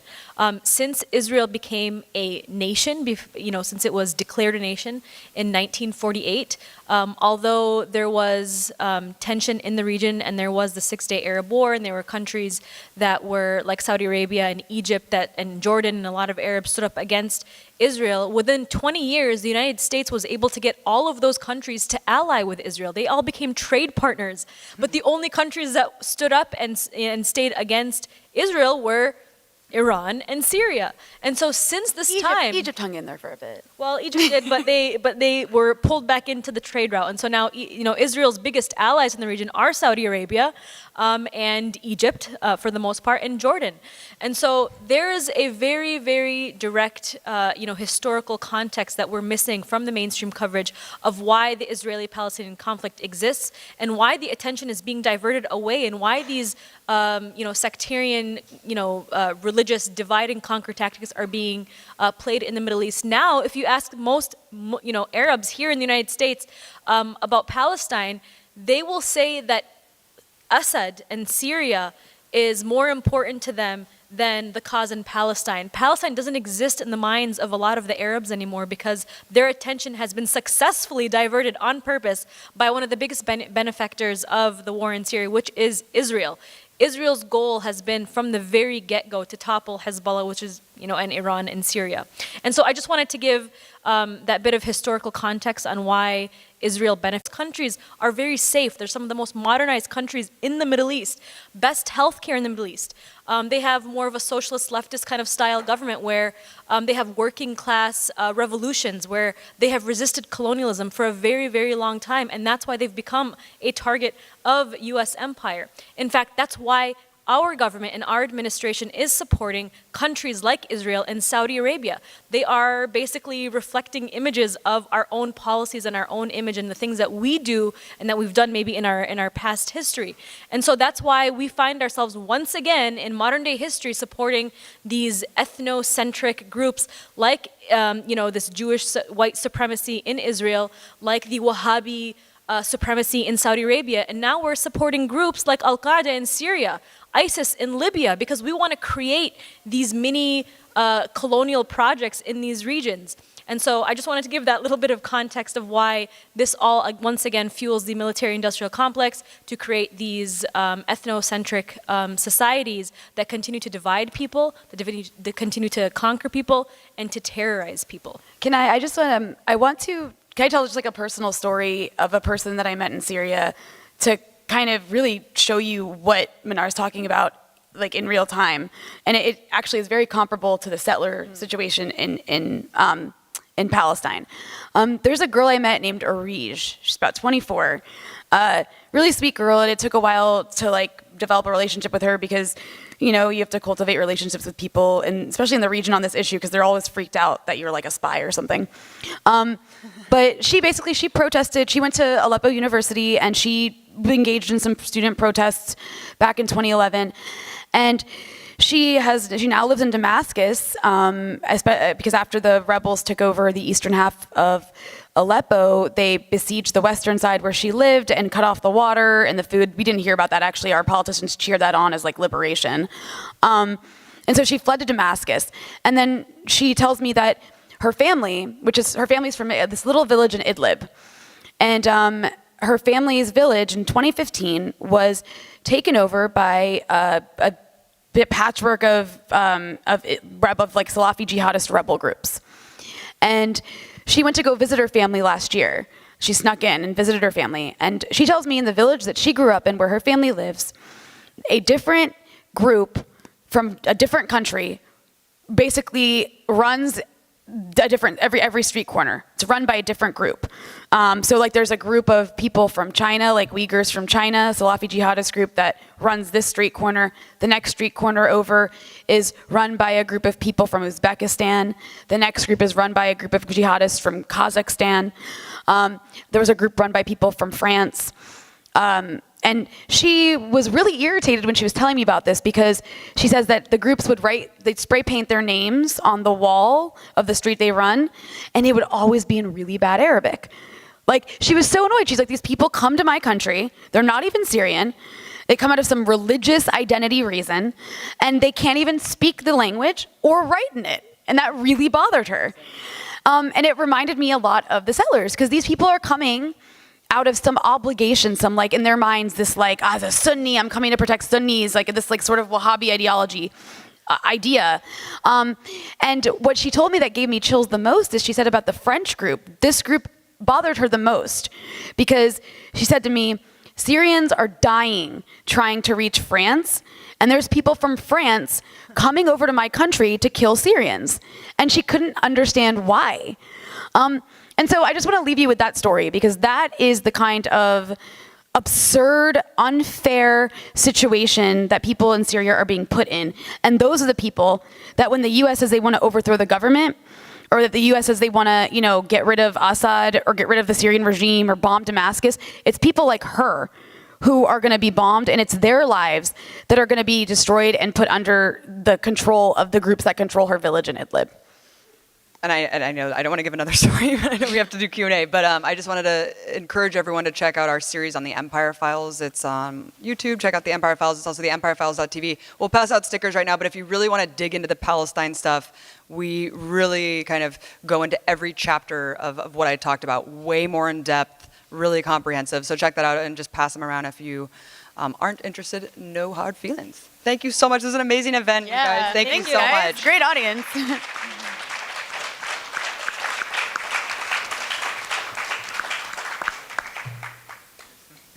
Okay, so thank you to all our panelists, and thank you for everyone who came. We understand if people have to leave, that's totally fine. For anyone who has questions, we appreciate you sticking around. Before we start our Q&A portion, we just want to reiterate the importance of respecting the panelists, and if you disagree or have an opposing opinion, please be mindful in the way you articulate and express your opinion. That gives respect to all individuals in the room. And we would like this space to be one that is, we want to create a just space, one where voices that are traditionally marginalized and silenced are highlighted in this conversation. Yeah, and I think those are the most important things that we want to get across in regards to the Q&A. Okay, and we'll begin. I see a question back there. So if Jason wants to go.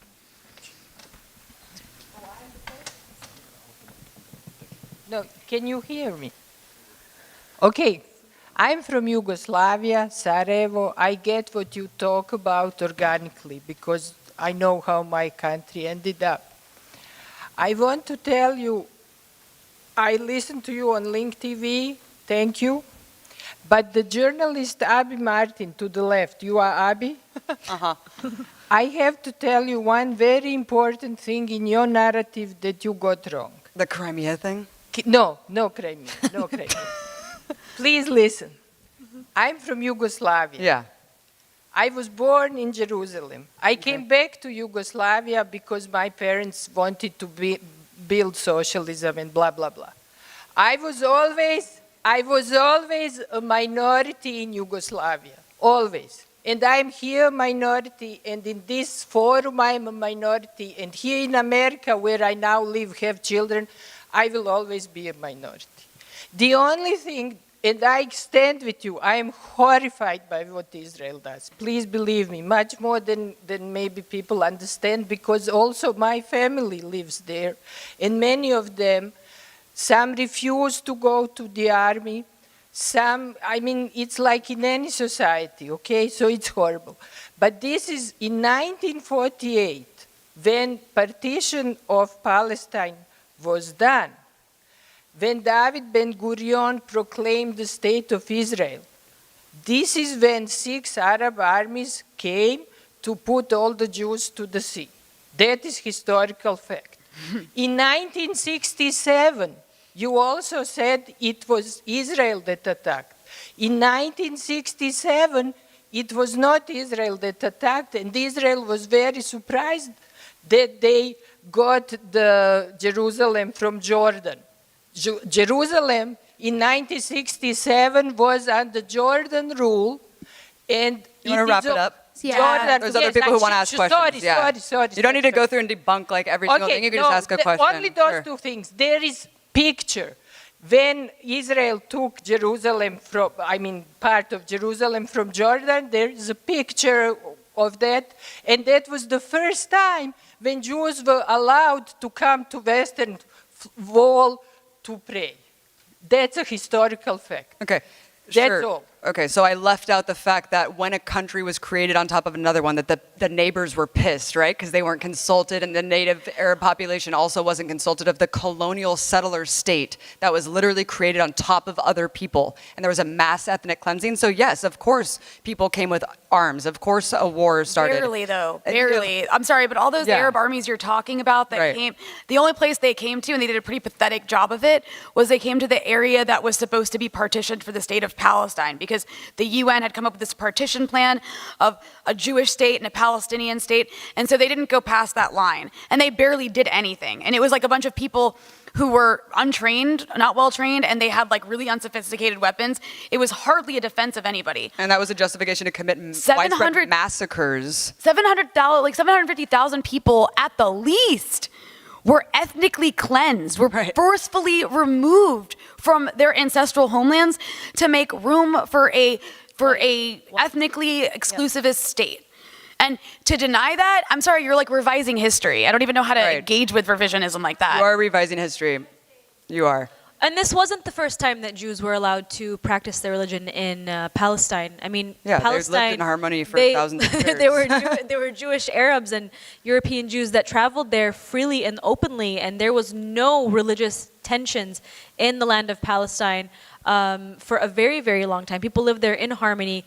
And in addition to those, armies being very, having bad weapons and not being trained. I mean, they were standing up to this new colonial army, the state of Israel, who was now being armed by the two largest, empires in history at that time, which was the UK and the US. And so these people were literally standing up to very heavily armed Zionist militias who were committing mass massacres. I mean, they weren't just going in and saying, hey guys, we're going to create a state here, like it or leave it. No, they came in with their big weaponry, with their armored vehicles that were supplied to them by Western nations, and they completely obliterated entire towns and had nearly 1 million Palestinians had to leave. One genocide does not justify another genocide. You hear these lies kind of repeated often to justify this aggression on behalf of the Israeli state. And if you're talking about 1967, they invaded Egypt, like Syria. I mean, they went on the most insane offensive, killing so many people in the span of 6 days, just like unloading their manpower based on nothing. That was just a way to get, they even want more. It's called the Greater Israel Project, and that's when you talk about the Golan Heights in Syria and other parts of that region. I mean, they tried to use a fake impetus to launch a full-scale aggression and invasion of those countries in 1967. So And that's why the Golan Heights is occupied today. I was going to say, and the Greater Israel Project just so happens to lie, of course, is told to us that it's for creating a Jewish state, but in fact, it's all surrounding where all the oil and gas reserves that surround them and the strategic oil ports that surround Israel. You don't even have to take our word for it. I mean, Ilan Pappé, who is an Israeli academic himself, wrote a whole book full of the accounts of Israelis. Israelis documented their own thoughts. Israeli leaders who led the Nakba documented their thoughts and have a lot of diaries and written entries.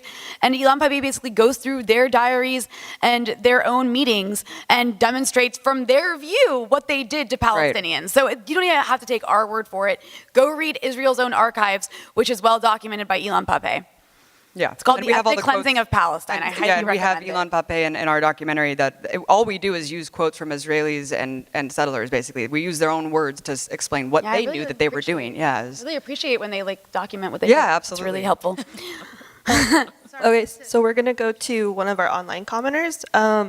So Tim from Pennsylvania was wondering if you could please speak to the funding of the white helmets in Syria and kind of give some more context to that. Okay. Sure, I can start with the funding of the White Helmets. The White Helmets, actually just a few months ago, I would say maybe 6 months ago or so, Mark Toner of the State Department said during his live broadcasts and daily briefings that the United States offers them over $23 million per year to the White Helmets, when if you go on the White Helmets website, it actually says that they do not take any government money. They are completely impartial, meaning that they're an independent entity, an organic kind of civil defense for the Syrian people to save Syrians from, Assad's barrel bombs. That's what we hear from them.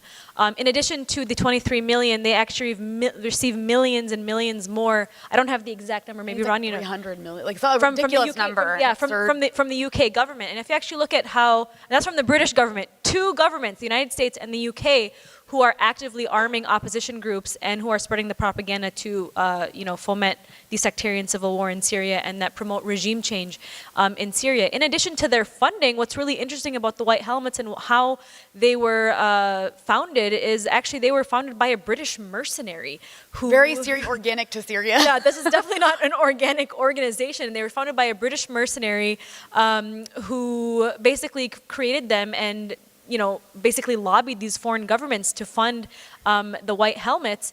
And then through a war propaganda organization, a public relations firm called Purpose, they were actually formed. And the White Helmets actually work behind closed doors to lobby governments in the UK and the United States, and I believe the UN, to basically advocate for regime change and no-fly zone, which is one of the first steps to a so-called humanitarian war. In addition to airstrikes in Syria. In addition to this, they're actually solely embedded with al-Qaeda, Syria's al-Nusra Front. And so what's really interesting is that the Syrian government is actively targeting groups like ISIS and al-Nusra Front. And so they're embedded with al-Nusra Front. So whenever Assad does bomb these areas, those are the images that the Syrian, the White Helmets basically provide to the public. Look, Assad's bombs are flying on top of these civilians. They've been caught on video, faking videos. There's actually a video online now of them doing the mannequin challenge, which looks completely real. This guy is he has the white concrete, painting on his face. There's blood everywhere. And it all turned out to be fake. When I watched the video, I thought it was a real video. And then I realized, this is the mannequin challenge. They made a mannequin challenge video just to show just how great their theatrical skills are. So stupid on there. So bizarre. Go ahead. No, yes, the White Helmets also, there's video footage of them waving Nusra flag. I'm not saying, look, all of them aren't Nusra or Al-Qaeda. In some cases, they're probably people who just need a paycheck because the only way to make some money in some opposition areas is to either fight or maybe, be a part of the White Helmets. And so I guess I'd rather be a part of the White Helmets and have to fight with Al-Qaeda. But the point being is that their whole purpose is to push for regime change. It's a complete public relations effort. And it's not new, by the way. I would say I would bring this up. Back in the early 90s, I think it was 1990 when the US was itching to invade Iraq. A PR firm was hired to manufacture this whole incident of babies being thrown out of incubators. And they had this girl, this 15-year-old girl, who ended up being the daughter of the Kuwaiti ambassador, testify to Congress with this entire fake fake story that was concocted in a corporate like executive suite by this people in this PR firm saying that she witnessed these babies in a Kuwaiti hospital being thrown out of incubators by Iraqi soldiers. And she cried. And it was a lot. corroborated by You Amnesty can go International. watch her testimony on YouTube, and it turned out to be entirely fabricated. So you always have to question anything that's U.S. funded, especially if it just looks too too dramatic to be like a real story. Like that story of babies out of incubators. My God, like it's like how vicious and it's evil do surreal. you have to be? Yeah. Well, I think another point that wasn't hammered home enough was the death toll, like how many are actually Syrian soldiers, and also just like the limit that journalists have within these rebel-held areas. Like they can't report anything except the line of Al-Qaeda, essentially. Yeah, they control the information. I mean, so one thing that's fascinating is a lot of the journalists covering Syria, and I've met a lot of them, they're not terrible people, but they happen to be based in Beirut or Turkey. And the reason is because they cannot go to Idlib. Why can't they go to Idlib? Because again, Al-Qaeda is in control of areas. Ahrar al-Sham is in control of areas. You go into Idlib as a journalist or East Aleppo when it was under their control still, you're probably not going to come out alive. That's why a lot of journalists were kidnapped by these groups initially and ultimately ended up being sold to ISIS and beheaded. So it's fascinating. It's almost the perfect situation in this war where these journalists can't go to these areas because they might be ransomed off or killed. And so instead they are reliant on rebel propaganda that is controlled by these groups, completely 100% reliant. They can't verify anything. It's almost the perfect atmosphere to be able to push whatever line you want. And so that's important to keep in mind is that these areas, actual humanitarian workers, actual doctors, actual media activists, actual humanitarian, like actual aid workers, those are the people who have been killed. Like Amnesty International has documented those kind of people being killed by these groups. So any information coming out of these areas, whether it's from the White Helmets or someone else, you need to, again, question it because there is a narrative that is being sold to you by the groups that are in charge in those areas. Don't get us started. I wanted to say really quickly that in 2012, Richard Engel, working for NBC, lied on behalf of the network that he said that he was kidnapped by Assad's Well, he thought he really forces. was. He thought he really was. Okay, well, fair. okay, then that's, but The still. network lied. But the network lied and said that just to like bolster this crazy narrative. I mean, the war narrative, they lied on behalf of their war reporter and said that he was kidnapped by Syrian forces instead of the rebel group. So that's how far-reaching. Pretending to be, It's being rebel groups, crazy. pretending to be pro-government forces. Crazy. So this is very pervasive. Okay, so we'll move on to the next question. Hi, thanks. Thanks for coming all this way. So I'm totally down with why focusing on the U.S. crimes is important. Smashing the state begins at home.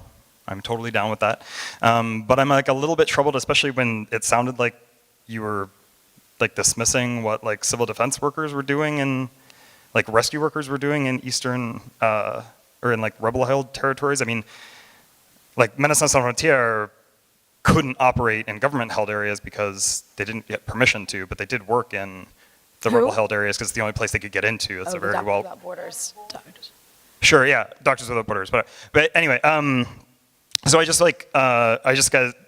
would hope maybe, because I'm not sure you can take for granted that everybody here is like totally familiar with like how terrible like Russia has been in bombing Aleppo and pursuing a similar strategy to like completely destroyed Grozny in the mid-90s.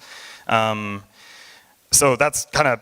But what I was hoping to, so please feel free to address that because I don't want to get the wrong impression. But what I was hoping to learn from you all, because it's so hard to get good information from these areas that are in the middle of like these kind of wars, is like what, are there any stories of people who are trying to provide alternatives that aren't, that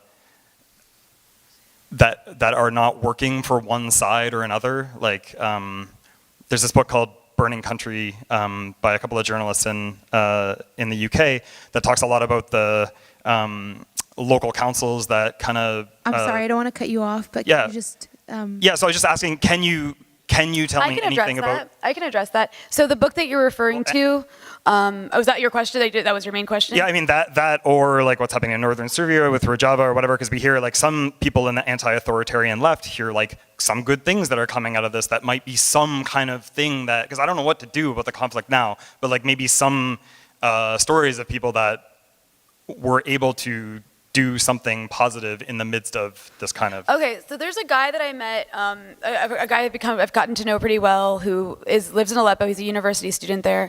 And he told me something that stuck with me, and that is that he said, we're trapped between a police state and Al-Qaeda. Okay, that's how people feel.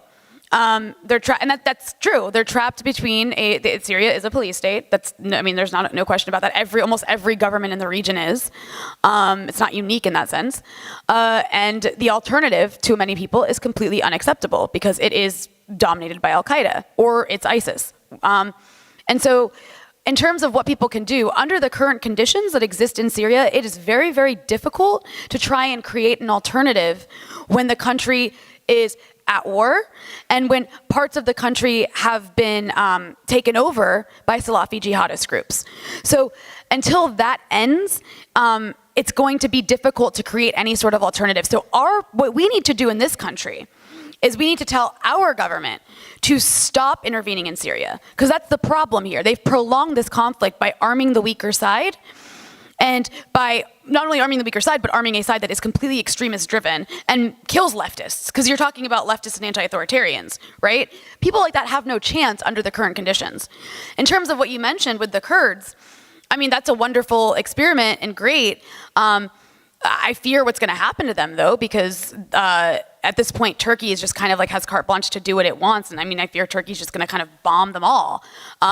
And that is an interesting experiment, and something like that cannot flourish, though, when those groups are constantly fighting fascist groups like Al-Qaeda.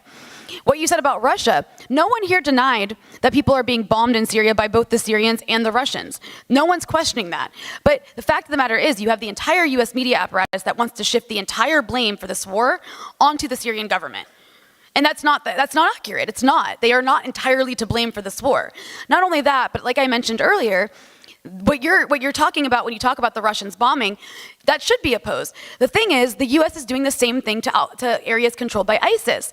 So this is a problem with counterterrorism, not a problem necessarily with what one specific actor is doing, because they're all doing the same shit. And they're all They're doing the same shit in Mosul. They're doing the same shit in Aleppo. They're doing the same shit in Idlib. It's a matter of how they conduct counterterrorism operations. In the case of Syria, you have the Russians providing the air power and the Syrians on the ground with other forces who've joined them from the region. In Iraq, a lot of those forces who help Syria are also fighting ISIS on the ground in Iraq, and the Iraqi army is also fighting, with the US providing the air cover and the air power. And so it's the same dynamic. So you should be, it's the same thing. You should be opposed to the counterterrorism measures that they take. That is a different conversation, though, than just shifting all of the blame for this conflict onto a government that has literally, for the past 6 years, been under attack by the most powerful forces in the world. Like, you have to remember that when you think about Syria. For the past 6 years, it has been under sustained attack by the most powerful country in the world, the US and its allies. And they have tried to systematically destroy that country, and they only half succeeded. And that's the only reason Syria hasn't fallen into the hands of, completely just into the hands of warlords, like the way that Libya has. So, that's a lot to chew on, but I hope that answers your question. I just want to make a comment about the civil defense and your comment about the white helmets. And I don't think that we're demonizing the civil defense that's available, but you have to keep in mind the complexity of the situation in areas like Idlib right now, or areas like eastern Aleppo, because it wasn't just Aleppo, it was eastern Aleppo, which was just, I think, a quarter of the whole city of Aleppo in general. Al-Nusra's tactic is to hold the population as hostage. Just like ISIS. Humanitarian aid is entering the area, but they're holding that humanitarian aid. Basically, they're not giving it to any of the civilians. This is documented by Human Rights Watch. This is documented by Amnesty International, by the UN. And so what we have is a situation where, and the only civil defense that Al-Qaeda is allowing in are the white helmets, because they're working directly hand in hand with each other, because that's the propaganda, that's the imagery, those are the videos that we're getting that basically are allowed to get to the West. And so we have a situation where these Western governments, these NATO governments, are basically spending over 23 million plus the over $300 million that they're getting, that the white helmets are getting from the UK. So let's say they get about 400,000, on average, $400 million. These are the white helmets getting $400 million to produce these videos and to be there embedded with al-Qaeda, while the Syrian government and basically the state of Syria is sanctioned by the United States. They've been sanctioned so hard that medical devices are not even allowed in the country. People are donating blood. They have people on the ground in Syria. Syrians are going out of the way to donate blood to basically produce their own supplies. Doctors Without Borders are barely able to work with each other. They're also going in areas where the rebels are being held too. So it's not just a black and white situation. I mean, it's far more complex than even what you painted or even what we painted. I mean, there's so much more information, but we have to, if we want to get into the intricate details, we have to remember that Syria is sanctioned and they're barely making it with the supplies that they're getting. And any humanitarian aid that's going in is being blockaded, not by the Syrian government, by the rebels. And we're not talking about all the rebels, of course. We're talking about the ones that are associated with al-Nusra Front.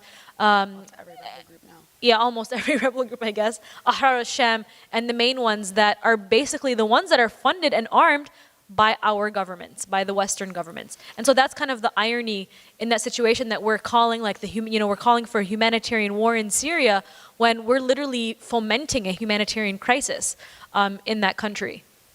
And just one more comment about why we didn't preempt this conversation by outlining the crimes of Assad and the crimes of Russia, because we're all American citizens and our government is undoubtedly the biggest purveyor of violence in the world. It's the biggest criminal entity. It has been since MLK said it has been a long time before that. So I'm not about the whataboutism, like what about what they're doing? I'm American. I can only do something about what my government is doing, and until it stops bombing the fuck out of the rest of the world and trying to cause regime change, I'm not going to sit here and rail against Russia every day. I mean, it's just not where my head's at and where my priority is at, and I feel like the media has just made us feel like we need to preempt every single opposition of what our government's doing by being like, I don't agree with this, but I don't support this, but no, just don't agree with what your government is doing. Don't agree with the murder and the terrorism and funding criminal entities. Just don't agree with it as an American citizen. Well, I'm reminded of John, when you said that, I'm reminded of John Kerry, a leaked conversation between John Kerry and members of the representatives of the Syrian opposition in exile. A few months ago, this conversation from, I think, Geneva was leaked, where John Kerry is saying, we watched ISIS grow, and we were hoping that it would force Assad to the negotiating table, but then Russia was scared that they would overrun Damascus, and so Russia got involved. So, yeah, because of ISIS. And then the U.S., this is another form of how the U.S. just kind of uses these groups as tools to get their way against their adversaries. But the point is Russia didn't actually start bombing Syria until they were scared ISIS was going to take Damascus, and I think that was 2015. So it was actually what the U.S. did in Syria with its allies in the region that ended up prompting Russia to get involved in the first place, to try and make sure that to try and prop up its own the Assad regime.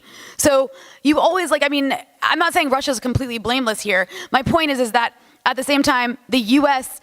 this conflict was prolonged as long as it was because of U.S. actions in the region. Right, because we're exceptional and we're somehow better than everyone else, is what our leaders tell us every day.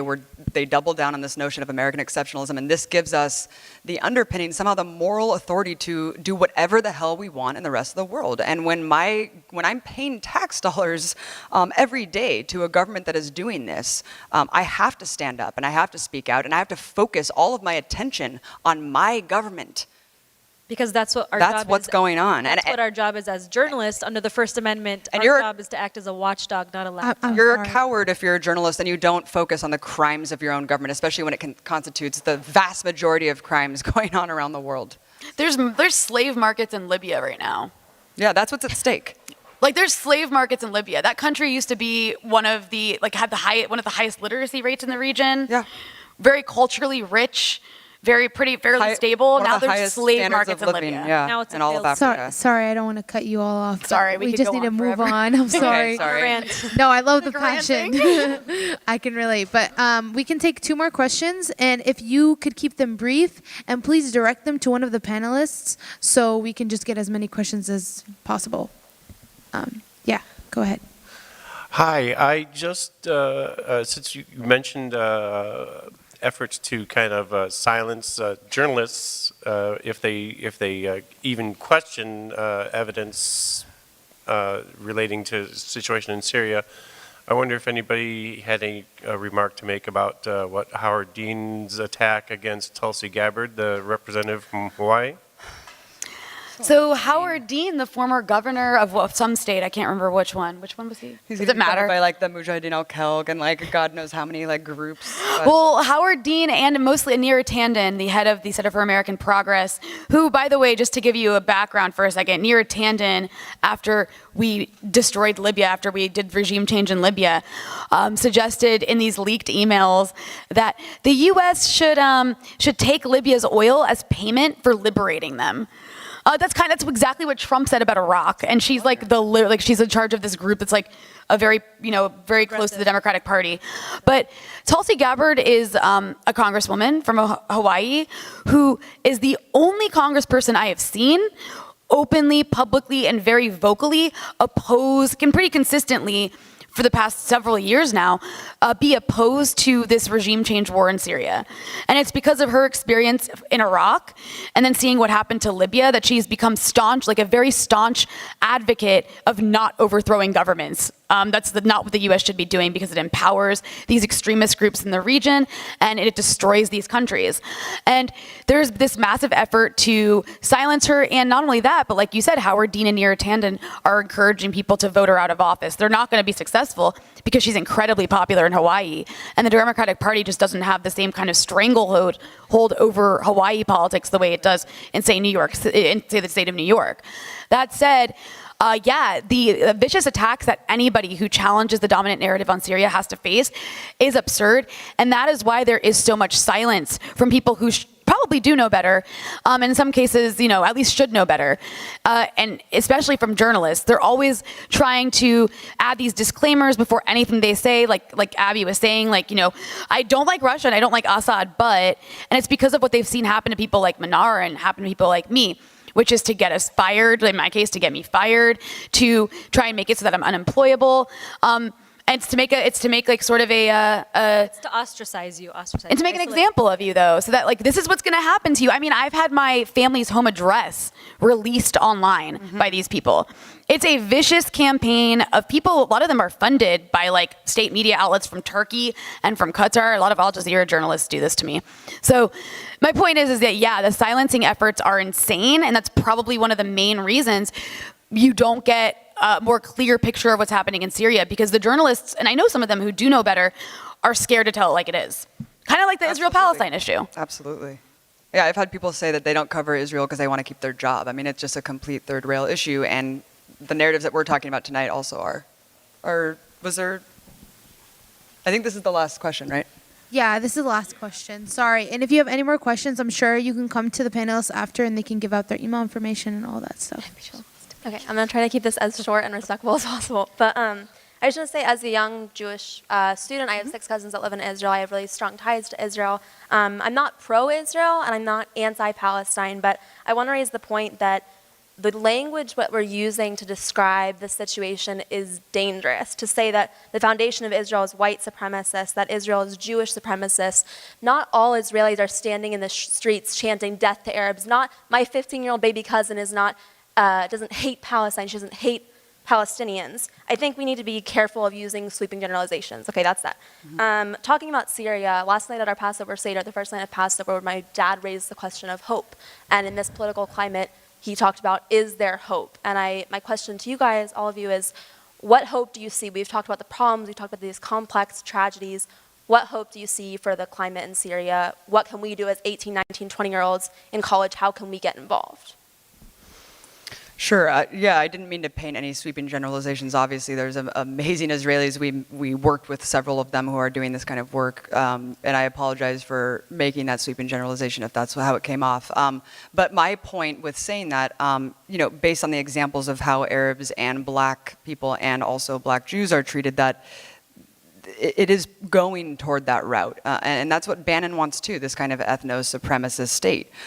It is on the way to a white supremacist state. And it's based on the foundation of ethno-supremacy. That's just an undeniable fact as a Jewish state.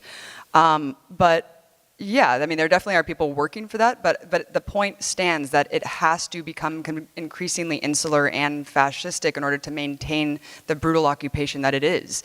And so inevitably it is going to get worse. And that's why the hope and the pressure has to come outside of Israel. Not saying that there's plenty of people within Israel that are definitely doing the good work and are trying to get this stuff out there, but it really does have to come from the outside as well as those people working within the country to end the occupation and create equal rights for all. If you want to take on this Syria thing. I just want to ask you about the white supremacy issue. I mean, America's a white supremacist state, and Israel is too. And the reason we say Israel is because even among Jews, I mean, there's a hierarchy in Israel among Jews. Ashkenazi Jews, like European Jews, are at the top, and then you go down to Arab Jews, and then you go down to Ethiopian Jews. I mean, just like the U.S. is a white supremacist state, that doesn't. I mean, it's not that different in that sense. That's what we mean when we say that, and that's kind of undeniable. There, you talk to Jews of color in Israel, and they'll tell you. I mean, you can hear it from them. That's not to say everybody in Israel is evil or bad, like Abby said, or that everybody is racist, just like everybody in the U.S. isn't racist. But it is the foundations of the U.S., just like the foundations of Israel, do rest on European colonialism. I mean, that's just the way it is. In terms of hope, I think what Abby said about Israel-Palestine is important. I think in terms of Israel-Palestine, I mean, I think the best hope is coming from young Jews in America. Just telling the apex of the country, you don't represent us. And I think that's really, really great. I mean, that's what I'm most inspired by is when I see If Not Now and JVP and just the passion that, because the younger generation in this country overall is much more left and much more liberal, and especially for young Jews who are already, Jews are probably one of the most liberal demographics in the country. So they're already from a liberal background for the most part. And Israel, they see Israel, and it's like this country saying they represent, you represent me and you don't represent me. And so I think that's probably where you're going to see most of the activism, most of the most successful activism around Israel-Palestine coming from is younger Jews. In terms of Syria, I think that the best thing we can do is tell our government to get out, stop, get out of Syria, and more importantly, regionally speaking, stop supporting Saudi Arabia. Saudi Arabia is like the ideology of Saudi Arabia is spreading across the region, and in many cases of the world, it's like trying to remake Sunni Islam in its own image, and that's incredibly dangerous, and we mentioned why. And so our support, also, by the way, that ideology is behind the groups that like Al-Qaeda and ISIS, and the groups that attack Western capitals and end up empowering the far right because of it. Had 9/11 not happened, I don't think Trump would be president right now. It really does. I mean, and every time you see an attack in Paris or in Germany or any other Western capital, the far right in those areas end up, you see this massive resurgence in xenophobia, and the far right profits off of that. Trump won an election off anti-Muslim hate that is, basically based around 9/11.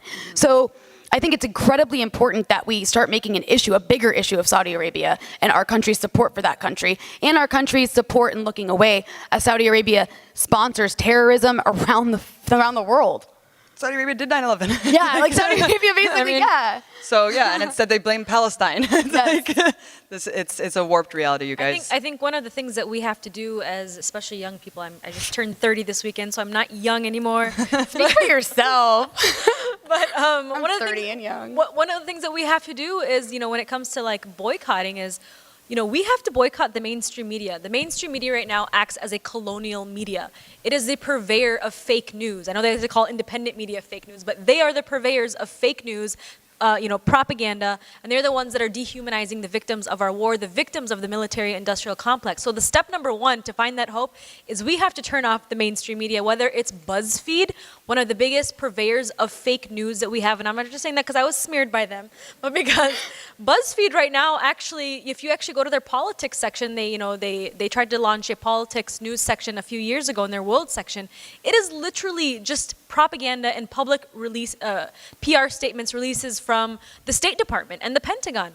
And so and the reason why why BuzzFeed is publishing these kinds of information, or organizations like Vice News or AJ Plus, is because they know that young leftist liberals can make a difference and they will act upon their emotions. And so young liberals are being inundated with propaganda more than anybody else. It's called hipster propaganda. That's why we're getting fed hipster propaganda from AJ Plus. We're getting fed hipster propaganda from organizations like Vice News and BuzzFeed. If we look at BuzzFeed, one of the second largest stockholders is a Saudi prince.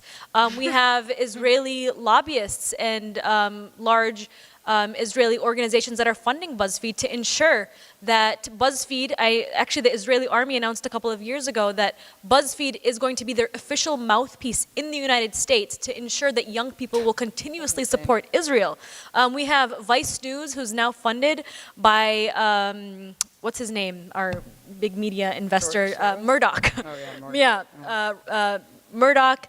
It's being funded by groups like Bank of America. They have sponsorships from Bill Maher, who's banks fund these outlets. Yeah, banks are funding outlets. The very entities that are profiting from war are funding our leftist liberal media, and even the Center for American Progress, which is a so-called progressive organization. This is funded by the Democratic Party. We could basically Goldman Sachs, weapons companies, by basically like Hillary Qatar, Clinton people. Saudi Arabia. Yeah, Hillary Clinton's funders. Funders. And so that is the first step in finding hope, is that we as young people, and mostly you guys, is we have to turn off the mainstream media, whether it's boycotting these so-called leftist news organizations and really taking a stance in questioning these narratives and looking deep within ourselves. So we basically laid out the framework of why wars are waged, why we see the conflicts we see today. We equipped you guys, hopefully, and question what we say too. Don't just believe everything that comes out of our mouth. Go and research everything that we said. Go read the government documents. Go read. We're not saying just don't read corporate media. You read corporate media, but also compare and contrast all the news media. If it doesn't make sense, it probably is not true. And so that is the first step in finding hope, is that we have to empower ourselves. We have to equip ourselves with the pertinent information so that we can be better informed citizens, so that we can elect the officials, so that we can start the real resistance against the war machine. And just speaking as one of the student organizers and speaking on behalf of our group, the reason that we started this chapter at OSU was in no way, shape, or form was to further the polarization of this conflict. We understand that it's often painted as this Israeli versus Palestinians, and we no way wanted to perpetuate that. But this was, like Mnar kind of encapsulated in her final words, there has to be a way to hold Israel accountable for the way that it's running its state that's leading to the repression and violence of Palestinians. And that's the main driver that we wanted to bring these journalists here, was to talk about these things that mainstream media will not talk about because of their commitment and allyship with Israel. And that's all I wanted to say. But can we get another round of applause for these panelists, please? Oh, cool. Okay, I have to go. Sorry, I have to go pee. Good job. Oh, bye. See you later. No, actually, I have to go to the bathroom too. Oh, wait. Well, yeah, one at a time. Okay, you're the first one. You can go before me. I don't need to go, but I think we should wait because people are going to... Yeah, I can wait. I'm not going to stand up. Oh, yeah. Sure. You guys were a great audience, by the way. Thank you. so Your much. questions were You guys awesome. Thank you for